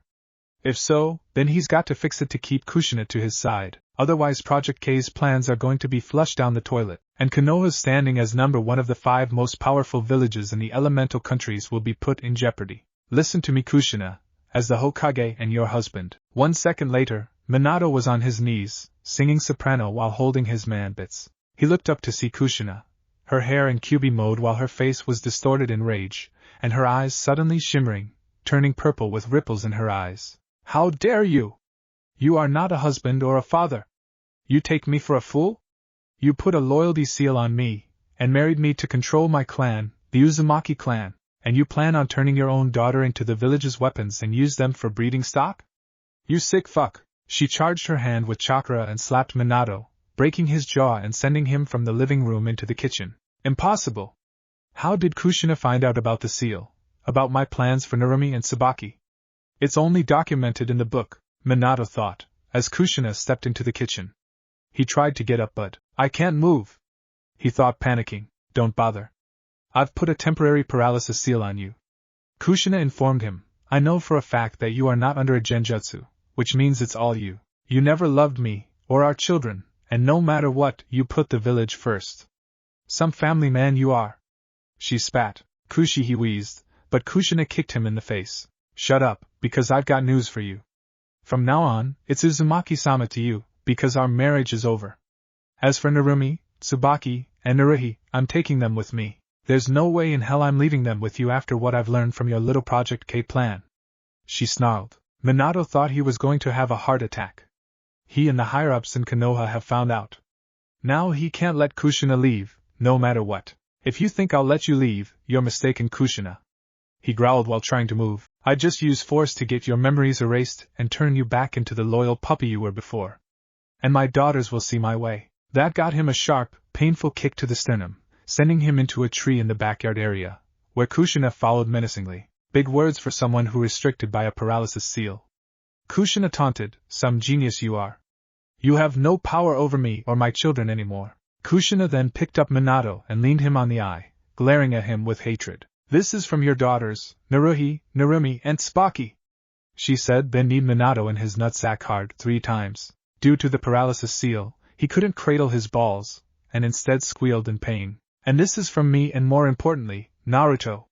Kushina screamed, punching him twice in the face, flooring him. Stomping her foot on Minato's chest and digging it into it, Kushina sneered, You must be in pain, sweetheart. Now you know how I felt when I learned of the lie you crafted. But don't worry, you'll be able to patch yourself up once I dispel. At Minato's confused then shocked look, Kushina laughed loudly. You really think she's that stupid team? I'm just a shadow clone. Boss and the kids have left hours ago while you were busy with your little problem. They should be in the fire capital now, where the fire daimyo no doubt have already approved of yours and boss's divorce. Expect a summons from the fire daimyo later in the afternoon. Have a nice day, Namikaze Minato team. Giving a mock salute followed by a one-gun salute, Kushina's shadow clone dispelled, as just the paralysis seal wore off, finally allowing Minato to cradle his aching balls, and let out a roar of rage in the process. Fire capital, forest area, the real Kushina breathed out a sigh of relief. She and her daughter managed to make to the fire capital, and got an audience with the fire daimyo. Long story short, he was pissed when the Uzumakis presented the Project K book, along with a bonus Naruhi didn't tell the others about, the Black Book of Konoha that detailed the village's dirty dealings found in a compartment under the table of the council chambers. Make no mistake that the fire daimyo's going to be having a personal meeting with the Hokage in his office real soon. So, you're finally alone. Right now, Kushina was by herself in the woods, turning to the source of the voice. You! She growled, taking out her Yazukin, you've been plaguing me in my head all this week. Who exactly are you? There was shrill laugh, then the sound of footsteps in front of Kushina. What came from the shadows was not what Kushina was expecting. No, she muttered, how? You're not a shadow clone. Why do you look like him? The figure who looked like Kushina smirked, opening her eyes to reveal yellow eyes. Why do I like you? The doppelganger taunted, because I am you, you baka, and I'm looking to have some fun with myself, Michan. Kushina stepped back frightened, as Shadow Kushina gave off an evil laugh, drawing a distorted version of Kushina's Yuzukin. Because I am a shadow. The true self. A/N. I was gonna be the Grinch and end it here, but I'm in a giving mood, and it's Christmas. Timeskip, Western Lands, Naruto's homestead mansion, October 10th, 4 years later. The years have definitely been kind to Naruto physically after he finished training with the teacher Kami, Yami, and Shinigami choose for Naruto. He just turned 13, he's now 5 foot 7 inches, and has a lean yet muscular body. His whisker marks were thinner, and his blonde hair now had a few red strands. But it did not come without sacrifice, as the last 4 years has been hell as Inari, Yami, and his teachers guaranteed. That and the teacher abused Naruto's shadow clone jutsu to the max. Sparta held no bullets back when it came to training. He had Naruto fight many demons ranging from lesser to greats while teaching him his weapons fighting style. He even took him to a couple of demonic lairs to collect the devil arms his sons lost during a fight with Mundus's descendant. Naruto surprised Sparta by retrieving and returning them to Sparta so that they'll get back to Dante, Virgil, and Nero. Naruto also crafted guns similar to Sparta and Dante's, also calling them ebony and ivory. He also now owned his own devil arm, a copy of Dante's rebellion called Soul Rebellion that can turn into an angelic scythe named Osiris, and a demonic axe named Arbiter. Sparta's final test for Naruto was a 1-on-6 battle with Naruto battling Dante, Trish, Lady, Virgil, Lucia, and Nero. The fight was rough, but from the jaws of defeat, Naruto managed to eke out a win by using a shadow clone to nick Dante's Pandora devil arm from him, and went hog wild with it, and nearly used the Omen attack, forcing Dante and the others to surrender, gaining Sparta's seal of approval. Raisin showed no mercy, and set his expectation bar extremely high. Not only did he teach Ryoka and Yuki manipulation and techniques, he supervised Naruto's training exercises, and gave a strict warning that if Naruto fails to do the set amount of exercises, he would spend a day in Makai with no weapons, tools, or protection. It was enough to make even the females faint. However, Raisin was surprised that Naruto managed to do 1,000 of everything, push-ups, sit-ups, etc., and not get sent to Makai. It wasn't easy, but Naruto barely managed to impress Raisin. Raisin's final test involved him taking Naruto to Makai for a 1-on-1 fight between them. Naruto found out firsthand why Raisin was called the Demon King, and was losing badly. But luck smiled on Naruto when he started to use Arwen's chakra, and attracted a dark flame dragon, and sealed it into his arm. After forming a contract with the dragon, who was revealed to be a female, Naruto used the Dragon of the Darkness flame attack empowered by Arwen's chakra to break through Raisin's demon gun attack to defeat him, and gaining his seal of approval. Edge Master bought many weapons for Naruto to use. While Naruto was skeptical at using so many weapons that were not swords, Edge Master convinced Naruto that he may not be able to use only swords, and staffs, ring blades, lances, and other weapons can turn the tide of battle if he uses them right. He also taught Naruto weapons crafting, a skill that allowed Naruto to create his own ebony and ivory handguns. Edge Master's final test was for Naruto to create his own soul weapons and use them to defeat Algol, the Hero King. So Naruto used part of his soul to create Soul Ravager and Soul Requiem, and climbed the Tower of Remembrance to face off against Algol. The battle was fierce and at some times would go either way, but Naruto used Afterimage to make Algol think he won, then knocked him of the tower, defeating him and gaining Edge Master's seal of approval. Ryu Hayabusa simply expanded on Naruto's shinobi training by teaching him the Hayabusa-style ninjutsu and taijutsu. During the training, Naruto would tell Ryu about the shinobi skills at Konoha, and Ryu noted that the upcoming shinobi there are missing out on a lot. Ryu would also take Naruto out on missions with him, and one time, Naruto had to save Ryu from the grip of murder curse on his arm. Ryu's final test was for Naruto to hunt down a missing nin from a Mugen Tenshin shinobi village named Raisin, who survived death dealt from a former missing nin. Naruto had an array of problems when Raisin copied some of Naruto's chakra-based techniques. So Naruto improvised and used Q's chakra he gained from her before she left to attack Raisin, with Raisin unable to copy the move, ending with his death and gaining Ryu's seal of approval. Revan taught Naruto various force powers and all forms of lightsaber combat skills, Jedi and Sith style. Like Revan suspected when he first saw Naruto, Naruto was a natural. Revan could only muse what would happen if Naruto was born on a different planet, and decided to become a Jedi, or a Sith. He also taught Naruto how to construct a lightsaber, and when Naruto constructed his own, he built 2 waterproof, dual-phase, curved-hilted lightsabers with one blade being white with a black core, and the another blade being silvery white. The hilts are specially designed to attach together to create a double-bladed lightsaber. Revan's final test for Naruto was the Jedi Trials. The first 3 trials, Skill, Courage, and Flesh, involved Revan fighting Naruto as a full Jedi, a full Sith, and a Dark Jedi respectively.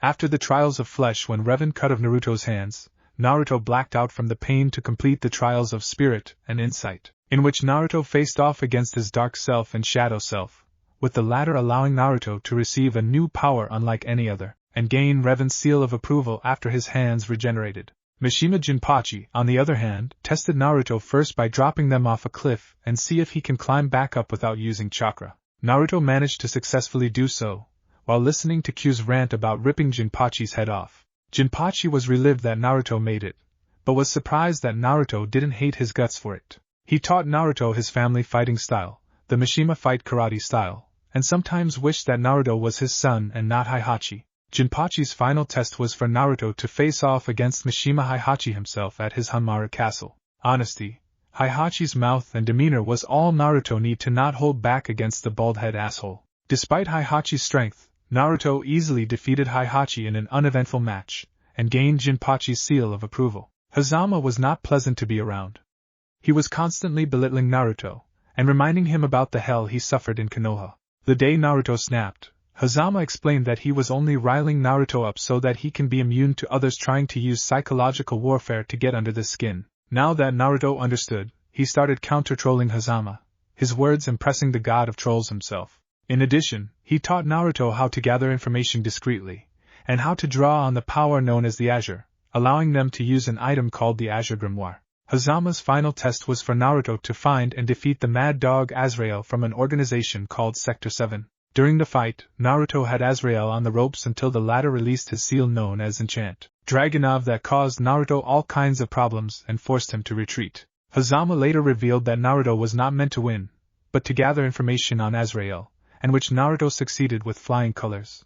After Hazama gave Naruto his seal of approval, Naruto summoned several shadow clones to beat the crap out of Hazama. Seijiro Hiko acted as though he didn't want to teach Naruto due to the fear he'll be like his previous wayward student, Himura Kenshin, aka Batisai the Manslayer. When Naruto learned about Hiko's relationship with Kenshin, Naruto grabbed a katana and attacked Hiko while yelling at him that he was not Kenshin. He is Naruto of the Uzumaki clan. That was enough to get Hiko to relent and finally teach Naruto the Hitenmitsu Jiryu-style Kenjutsu. Hiko's final test was simple.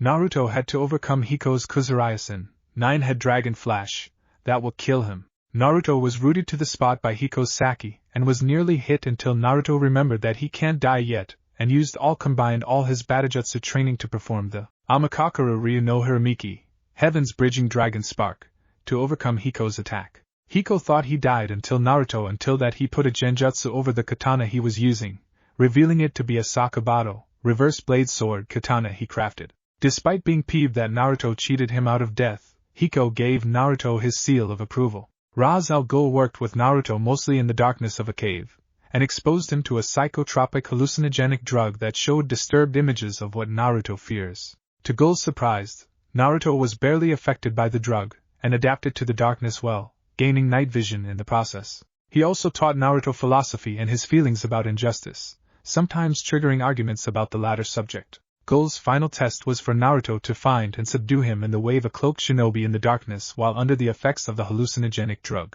Ghul underestimated Naruto after he attacked Naruto, leaving a scar. Naruto injured the other shinobi in the same place and fooled Ghul, making him surrender. Ghul would have tried to induct Naruto if it hasn't been for Yami watching the proceedings, and instead have Naruto his seal of approval. Neo built a machine specifically for Naruto that allows him to load information into his brain, similar to what he experienced during his training days. Thanks to it, Neo uploaded several programs into Naruto's brain that allowed Naruto to learn what he calls the Matrix Fist, that consist of Kung Fu styles, Kempo styles, Judo, Savate, Jiu-Jitsu, Karate Eskrima, Drunken Boxing, Taekwondo, Wushu, and other old-world styles. Even after learning the Matrix Fist, Naruto insisted on sparring with Neo from time to time to truly master the Matrix Fist. Neo even taught Naruto a gravity-style version of his superhuman powers, even teaching him how to fly. Neo's final test for Naruto is for him to take on several waves of Neo's cloned archenemy, Agent Smith. Naruto used every simple martial art he learned to kill the clones, until they combined to form a giant Agent Smith, forcing Naruto take to the skies. But to his surprise the battle was easy as he delivered a rider kick that broke the giant Smith to little pieces, earning Neo's seal of approval. Master Chief bought different kinds of firearms he gathered from his fight with the Covenant and the Prometheans, and taught Naruto how to use them while running him through exercises used by Es.W.A.T. in an impossible-to-get-to floating city in the western lands called Olympus. Halfway in the training, Master Chief implanted cybernetic implants that allow Naruto to use sprint, active camouflage, armor lock, drop shield, hologram, and hard light shield. To make sure the abilities doesn't rip Naruto apart, for his ass will be grass with Kami, Master Chief implanted an AI unit to manage his abilities codenamed Chaos. Master Chief's final test for Naruto is for him to destroy a base in the western lands that's run by the insurrection. During Naruto's raid on the base, it became a three-way battle when Project Freelancer crashed the party. Everything was in disarray, but managed to gather some information the insurrection had on Project Freelancer's illegal AI experiments to give to Master Chief. Master Chief was thankful for the information, giving Naruto his seal of approval. Akuma did not pull his punches with Naruto, who have the scars to prove it, but made sure the training was not extreme enough to get himself in the crosshairs with Yami. He first taught Naruto the basics of the Ansatsuken, then his own style. He even had Naruto run mountainous courses for hours at a time, and would beat Naruto down until Naruto finally unlocked the Satsui no Hadu. After Akuma's beatdown by the others, Akuma started teaching Naruto how to tame the Satsui no Hadu, and luckily for Akuma, Naruto didn't lose any of his defining features. Unknown to Akuma, Naruto managed to evolve the Satsui no Hadu into something greater. Akuma's final test for Naruto to fight him. Simple? No. Because to Naruto's horror, Akuma became one with the Satsui no Hadu, turning into Oni. And just when it couldn't get worse, Oni upgraded into Shin Oni in the middle of the battle. Naruto was about to get killed and given to the Satsui no Hadu, when he awakened the power within him and gained the power of nothingness, and at the last second, used the Metsu Shoryuken, and then the Metsu Hadouken, followed by a Metsu Rasengan to defeat Shin Oni. Yami and Inari then intervened and reverted Shin Oni back to Akuma, who received a major ass-chewing from the two gods and gave Naruto his seal of approval. Aqua, on the other hand, was not a fan of teaching Naruto due to him having darkness, and fear that the darkness within him will make him go berserk while she trains him. Naruto and the others did not bother her about it, and went on to continue that they were doing until she finally gave in. Not only did she heal Naruto from his injuries from training, she taught Naruto light-based magic skills, and took him to a distorted reality of the Keyblade graveyard, where Naruto acquired the no-name and 2 across Keyblades.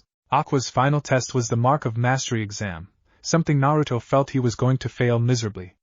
The first stage has moving, attacking orbs that Naruto easily destroyed. The second stage has Naruto face off against Aqua, who went full Keyblade Master mode on Naruto, forcing him to combine the light and dark element to use Twilight magic, shocking and defeating Aqua.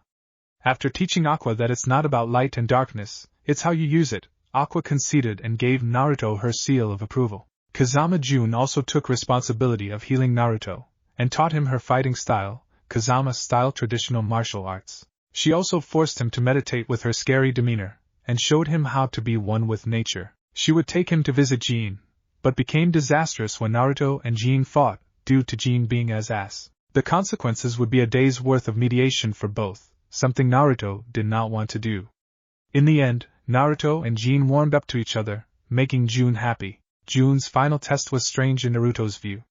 It was a one-on-one fight between him and Jun. During the fight, Jun was attacking with such ferociously that Naruto wondered if she was the one. When Naruto defeated her, purple ooze formed around her body, allowing her to get back up a second time to fight, but it was not enough as Naruto defeated her a second time, returning her to her original self. Ignoring Naruto questions about what happened, she gave him her seal of approval and left with smirk on her face. Morrigan Ensland had more a hands-on approach to things, literally. She taught Naruto formal matters in all kinds of forms, and also taught Naruto the human anatomy, while flirting with him in the process. Once Naruto hit 12, she started his sexual education, and boy did Naruto hate it at first to him getting extremely embarrassed about the whole subject. Q was more than willing to be Naruto's partner in his sex lessons, and found that Naruto was kind of a natural. That and him inheriting Q's feral nature helped a lot. Morrigan's final test originally horrified Naruto to no end. He had to take out on date, and satisfy her with the deadline being midnight. Gathering his confidence, Naruto took Morrigan to a fancy restaurant, using his own money and proving to be the ultimate gentleman. After Naruto rented out the most expensive room, he and Morrigan went at it well into the night, giving Morrigan the best fucking she had in her life. When morning came, she gave Naruto her seal of approval, as well as now officially sticking to Naruto like white on rice, much to his chagrin.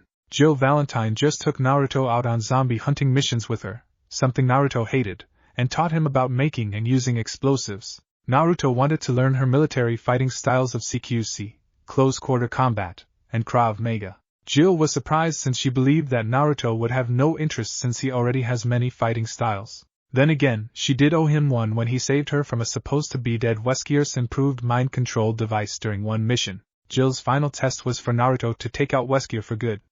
Naruto hunted him down only to find out that the real Weskier was End and he was just a clone. But Naruto was all too happy to kick his ass and give him the same death the original Weskier got. Naruto award was a kiss on the cheek from Jill and her seal of approval. Shihoin Yoruichi, in Naruto's view, really put Namikaze Minato to shame in terms of speed. Yoruichi toyed with Naruto first by playing tag, making Naruto completely shred his gravity and resistance seals and pushed his advanced Harasshin to the limit, finally catching Yoruichi after completely running out of chakra.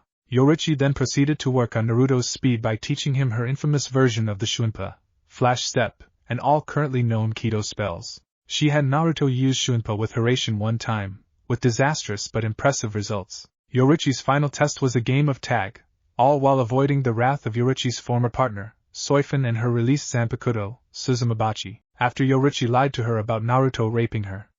Naruto was stung all over, and was about to get hit in one of the same areas Soifun stung when he surprised both ladies by activating Shunko and tagging Yoruichi. Then it took another hour to calm Soifun down and explain the truth. While Naruto was pissed about the lie Yoruichi spewed, he could denying the results, and got Yoruichi's seal of approval, while getting her back by locking her in a room with Soifun. Tifa Lockhart, unlike the others, was pretty distracted while training Naruto in elemental spells and her fighting style. No one can put their finger on it, but whenever she comes back from the bar she owns, she has a dazed look and in real fidgety. Naruto tries to get her to talk about it, but all he gets from her is a red face and shaky legs. Tifa's final test, well, there wasn't one. Tifa was absent the day she's supposed to give Naruto his test, which was a one-on-one fight with her. Instead, Naruto goes to find Tifa and locates her at her 7th heaven bar.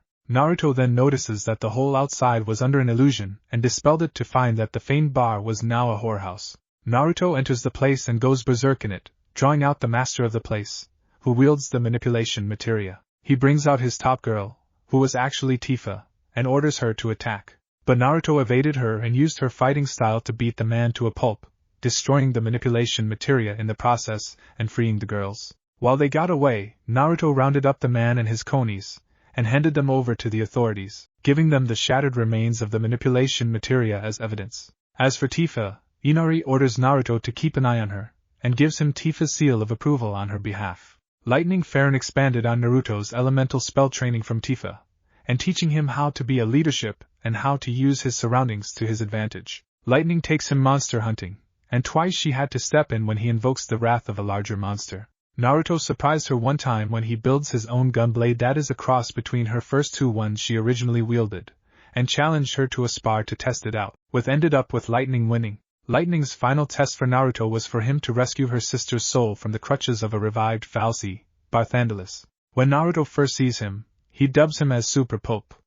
Using the Super Pope's own arrogance against him, Naruto swipes Sarah's soul from his grasp and destroys him with a simple demon gun mega before he could attempt to turn Naruto into a Sai. Lightning thanks Naruto and gives him her seal of approval, reminding Naruto that he controls his own fate. Aline was the strictest, militant, and harshest of all Naruto's teachers, and spent her time every day actively sparring with Naruto in the outdoors to see if he's better than the day before to the point of exhaustion. That and she's curious to see Naruto's new abilities and weapons. She measured his progress via point system like with her other apprentices. The only mistake Naruto's made was calling her fortune cookie, and later found himself on the receiving end of her wrath one time. Aline's final test was the mother of all final tests. Naruto had to fight Aline in a forest with all his gained skills and abilities until he gets 100 points. You could say that the battle was epic, and if witnessed by an audience, it could be sung for decades. In the closing minutes, Naruto outwits Aline by turning the environment against her and defeating her with a Rasengan, forcing her to submit. Wordlessly, she gives Naruto her seal of approval and whispers 100 points, as she walks away with a smile. Now that almost all of his teachers left to do their own thing, it was now Naruto's 13th birthday, and today he was supposed to meet 2 new teachers who were born in the elemental countries. Wake up. That is, if he was get up out the bed now. Naruto-sama, wake up. AAA, what? Mao. After what I just did to try and wake you up, Naruto-sama. Naruto opened his blue eyes to find himself face to face with a cute face with green eyes, yellow blonde hair, and a pair of fox ears. Rubbing his eyes, Naruto cleared his eyes to find the fox girl straddling his legs wearing a blue and purple kunoichi dress with a flower design over a sleeveless skin-tight turtleneck, matching arm guards, red wristbands, dark purple stockings, black and silver sash with a purple ribbon, black and red shinobi sandals, and a yellow fox girl sticking out from her dress. Why? He groaned. Who are you, Naruto-sama? Yukike's whined. Don't you recognize me? Naruto blinked, looking at her before his eyes widened. It can't be. Yuki-chan? Yukike's eye brightened. You finally recognized me. I didn't know you had a human form, he said, looking at her up and down. You never asked, which is a good thing considering my appearance, Yukike said, blushing. Naruto could only agree, until he noticed Yukike's face covered in a white substance, and she had look of lust. Yuki-chan, what's on your face? He asked slowly. Oh, this? Yukike smiled. Just me giving you a happy birthday wake-up call. Wake up, CA. Naruto suddenly realized what she did, now noticing his raging morning wood covered with what and growled at Yukike's. You. Me shower. Now, Naruto said before picking up Yukike's, who squeaked, and took her to his bathroom. Meanwhile downstairs, the other occupants were having breakfast. At the table was Morrigan and Tifa, the latter who managed to recover somewhat from her forced sex addiction that turned her into a prostitute. The others 4 girls were Naruto's training buddies who helped refine his skills. Kosaka Shigeru, a weapons specialist. She is a fairly tall and beautiful young woman with a remarkably curvaceous figure and well-endowed breasts. She has long waist-length raven hair tied back in a high ponytail, peach skin, and light purple eyes. She normally dresses in a small pink kimono and long purple stockings, and underneath she wears a shinobi mesh and a fundoshi. Her default weapon is a Tsubaless no dachi made by her father. She met Naruto when their training runs intersected, and hung out sparring ever since. Sakurai Azumi, a Hayabusa kunoichi who's a clone of Ryu's best friend's sister, Kasumi. She has the appearance of slender, physically fit and petite, well-endowed teenage girl with light brown hair with a red tint style and a low ponytail, light skin, maple-colored eyes, and wears a black kunoichi outfit with flower-patterned pants, white handguards, and a black top with fishnet cleavage. Unlike her original, she shows no hesitation, and will fight anyone who challenges her. She came with Ryu to help him with Naruto's training, and became friends with the latter. Fujibayashi Shina, an elemental seal and summon master. She is a beautiful, well-endowed young woman with violet hair styled in a spiky ponytail, light skin, brown eyes, and wearing a light purple kunoichi robe with arm warmers over a sleeveless white corset, black pants, and light purple, blue and black boots. Despite being an excellent melee fighter, she's real clumsy. Naruto saved her from her own village and she now sticks with Naruto and helped him out like the others. And finally, Uzumaki Namikaze Naruko, a girl born from an 11-year-old Naruto experimenting with his sexy jutsu and shadow clone jutsu while trying to create the sexy Bunshin no jutsu. But Q decided to be mischievous and surged her chakra into the jutsu, knocking him out. When Naruto woke up, he found a female version of himself with her own soul cuddling up against him. She has a fiery and feisty personality, and all of Naruto abilities. Q explained that Naruko was now a summon who can be stored in his mindscape and take her place. When asked what she meant by that, she explained that she had to leave Naruto to go to Narumi and Tsubaki to recover her chakra since she spent the rest of hers creating a secondary chakra containing her chakra in Naruto. When Naruto turned 12, she left, with both of them promising that they'll see each other again, and Naruto would free Q when he's able to. You would think that Naruto would use a sound barrier jutsu, Azumi grumbled, prodding at her breakfast. Morrigan giggled. Yuki-chan, human body must be delicious that Naruto forgot to be the jutsu. What was your first clue? Shina asked Riley, as she used one of seals to block out the sounds of Naruto and Yukike's love making in the shower. Shigeru said, Naruko-chan's gone. The girls turned to find Naruko's empty seat with her half-eaten breakfast. Kinky. Morrigan grinned, knowing what Naruko was about to do. You think everything's kinky? Tifa moaned, and please stop talking about sex. You became such a killjoy. Azumi noted, don't tell me you're gonna do abstinence. I never said that. Tifa squeaked, turning red in 1 second. Suddenly, one of Sheena's seals reacted, making her perk up. They're here, she said as the doorbell opened. The girls went to the living room with Shigeru opening the door. She blinked twice, surprised at one of the people at the door. Aside from the well-endowed woman with violet blue hair, red eyes, and wearing kunoichi robes, the man besides her, despite the gruff look, he looked like an older version of Namikaze Minato, Naruto's damn father. Are you two the ones Inari sent? Shigeru asked, with no pauses between her words. The others were also tensed by the man's appearance. The very same.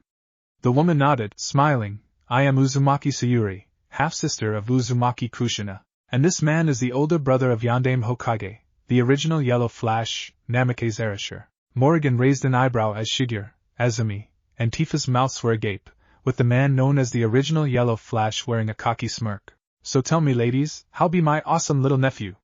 He asked, taking out an apple, taking a huge bite from it, never losing his smile. End of chapter 04. What if Rinnegan Naruto was abandoned by Kushina harem? Thanks for watching my video till the end. If you enjoy this content, then do consider subscribing to my channel, and leave a like if you guys need the next part. Comment down, and thanks for watching the video, and see you guys in the next video.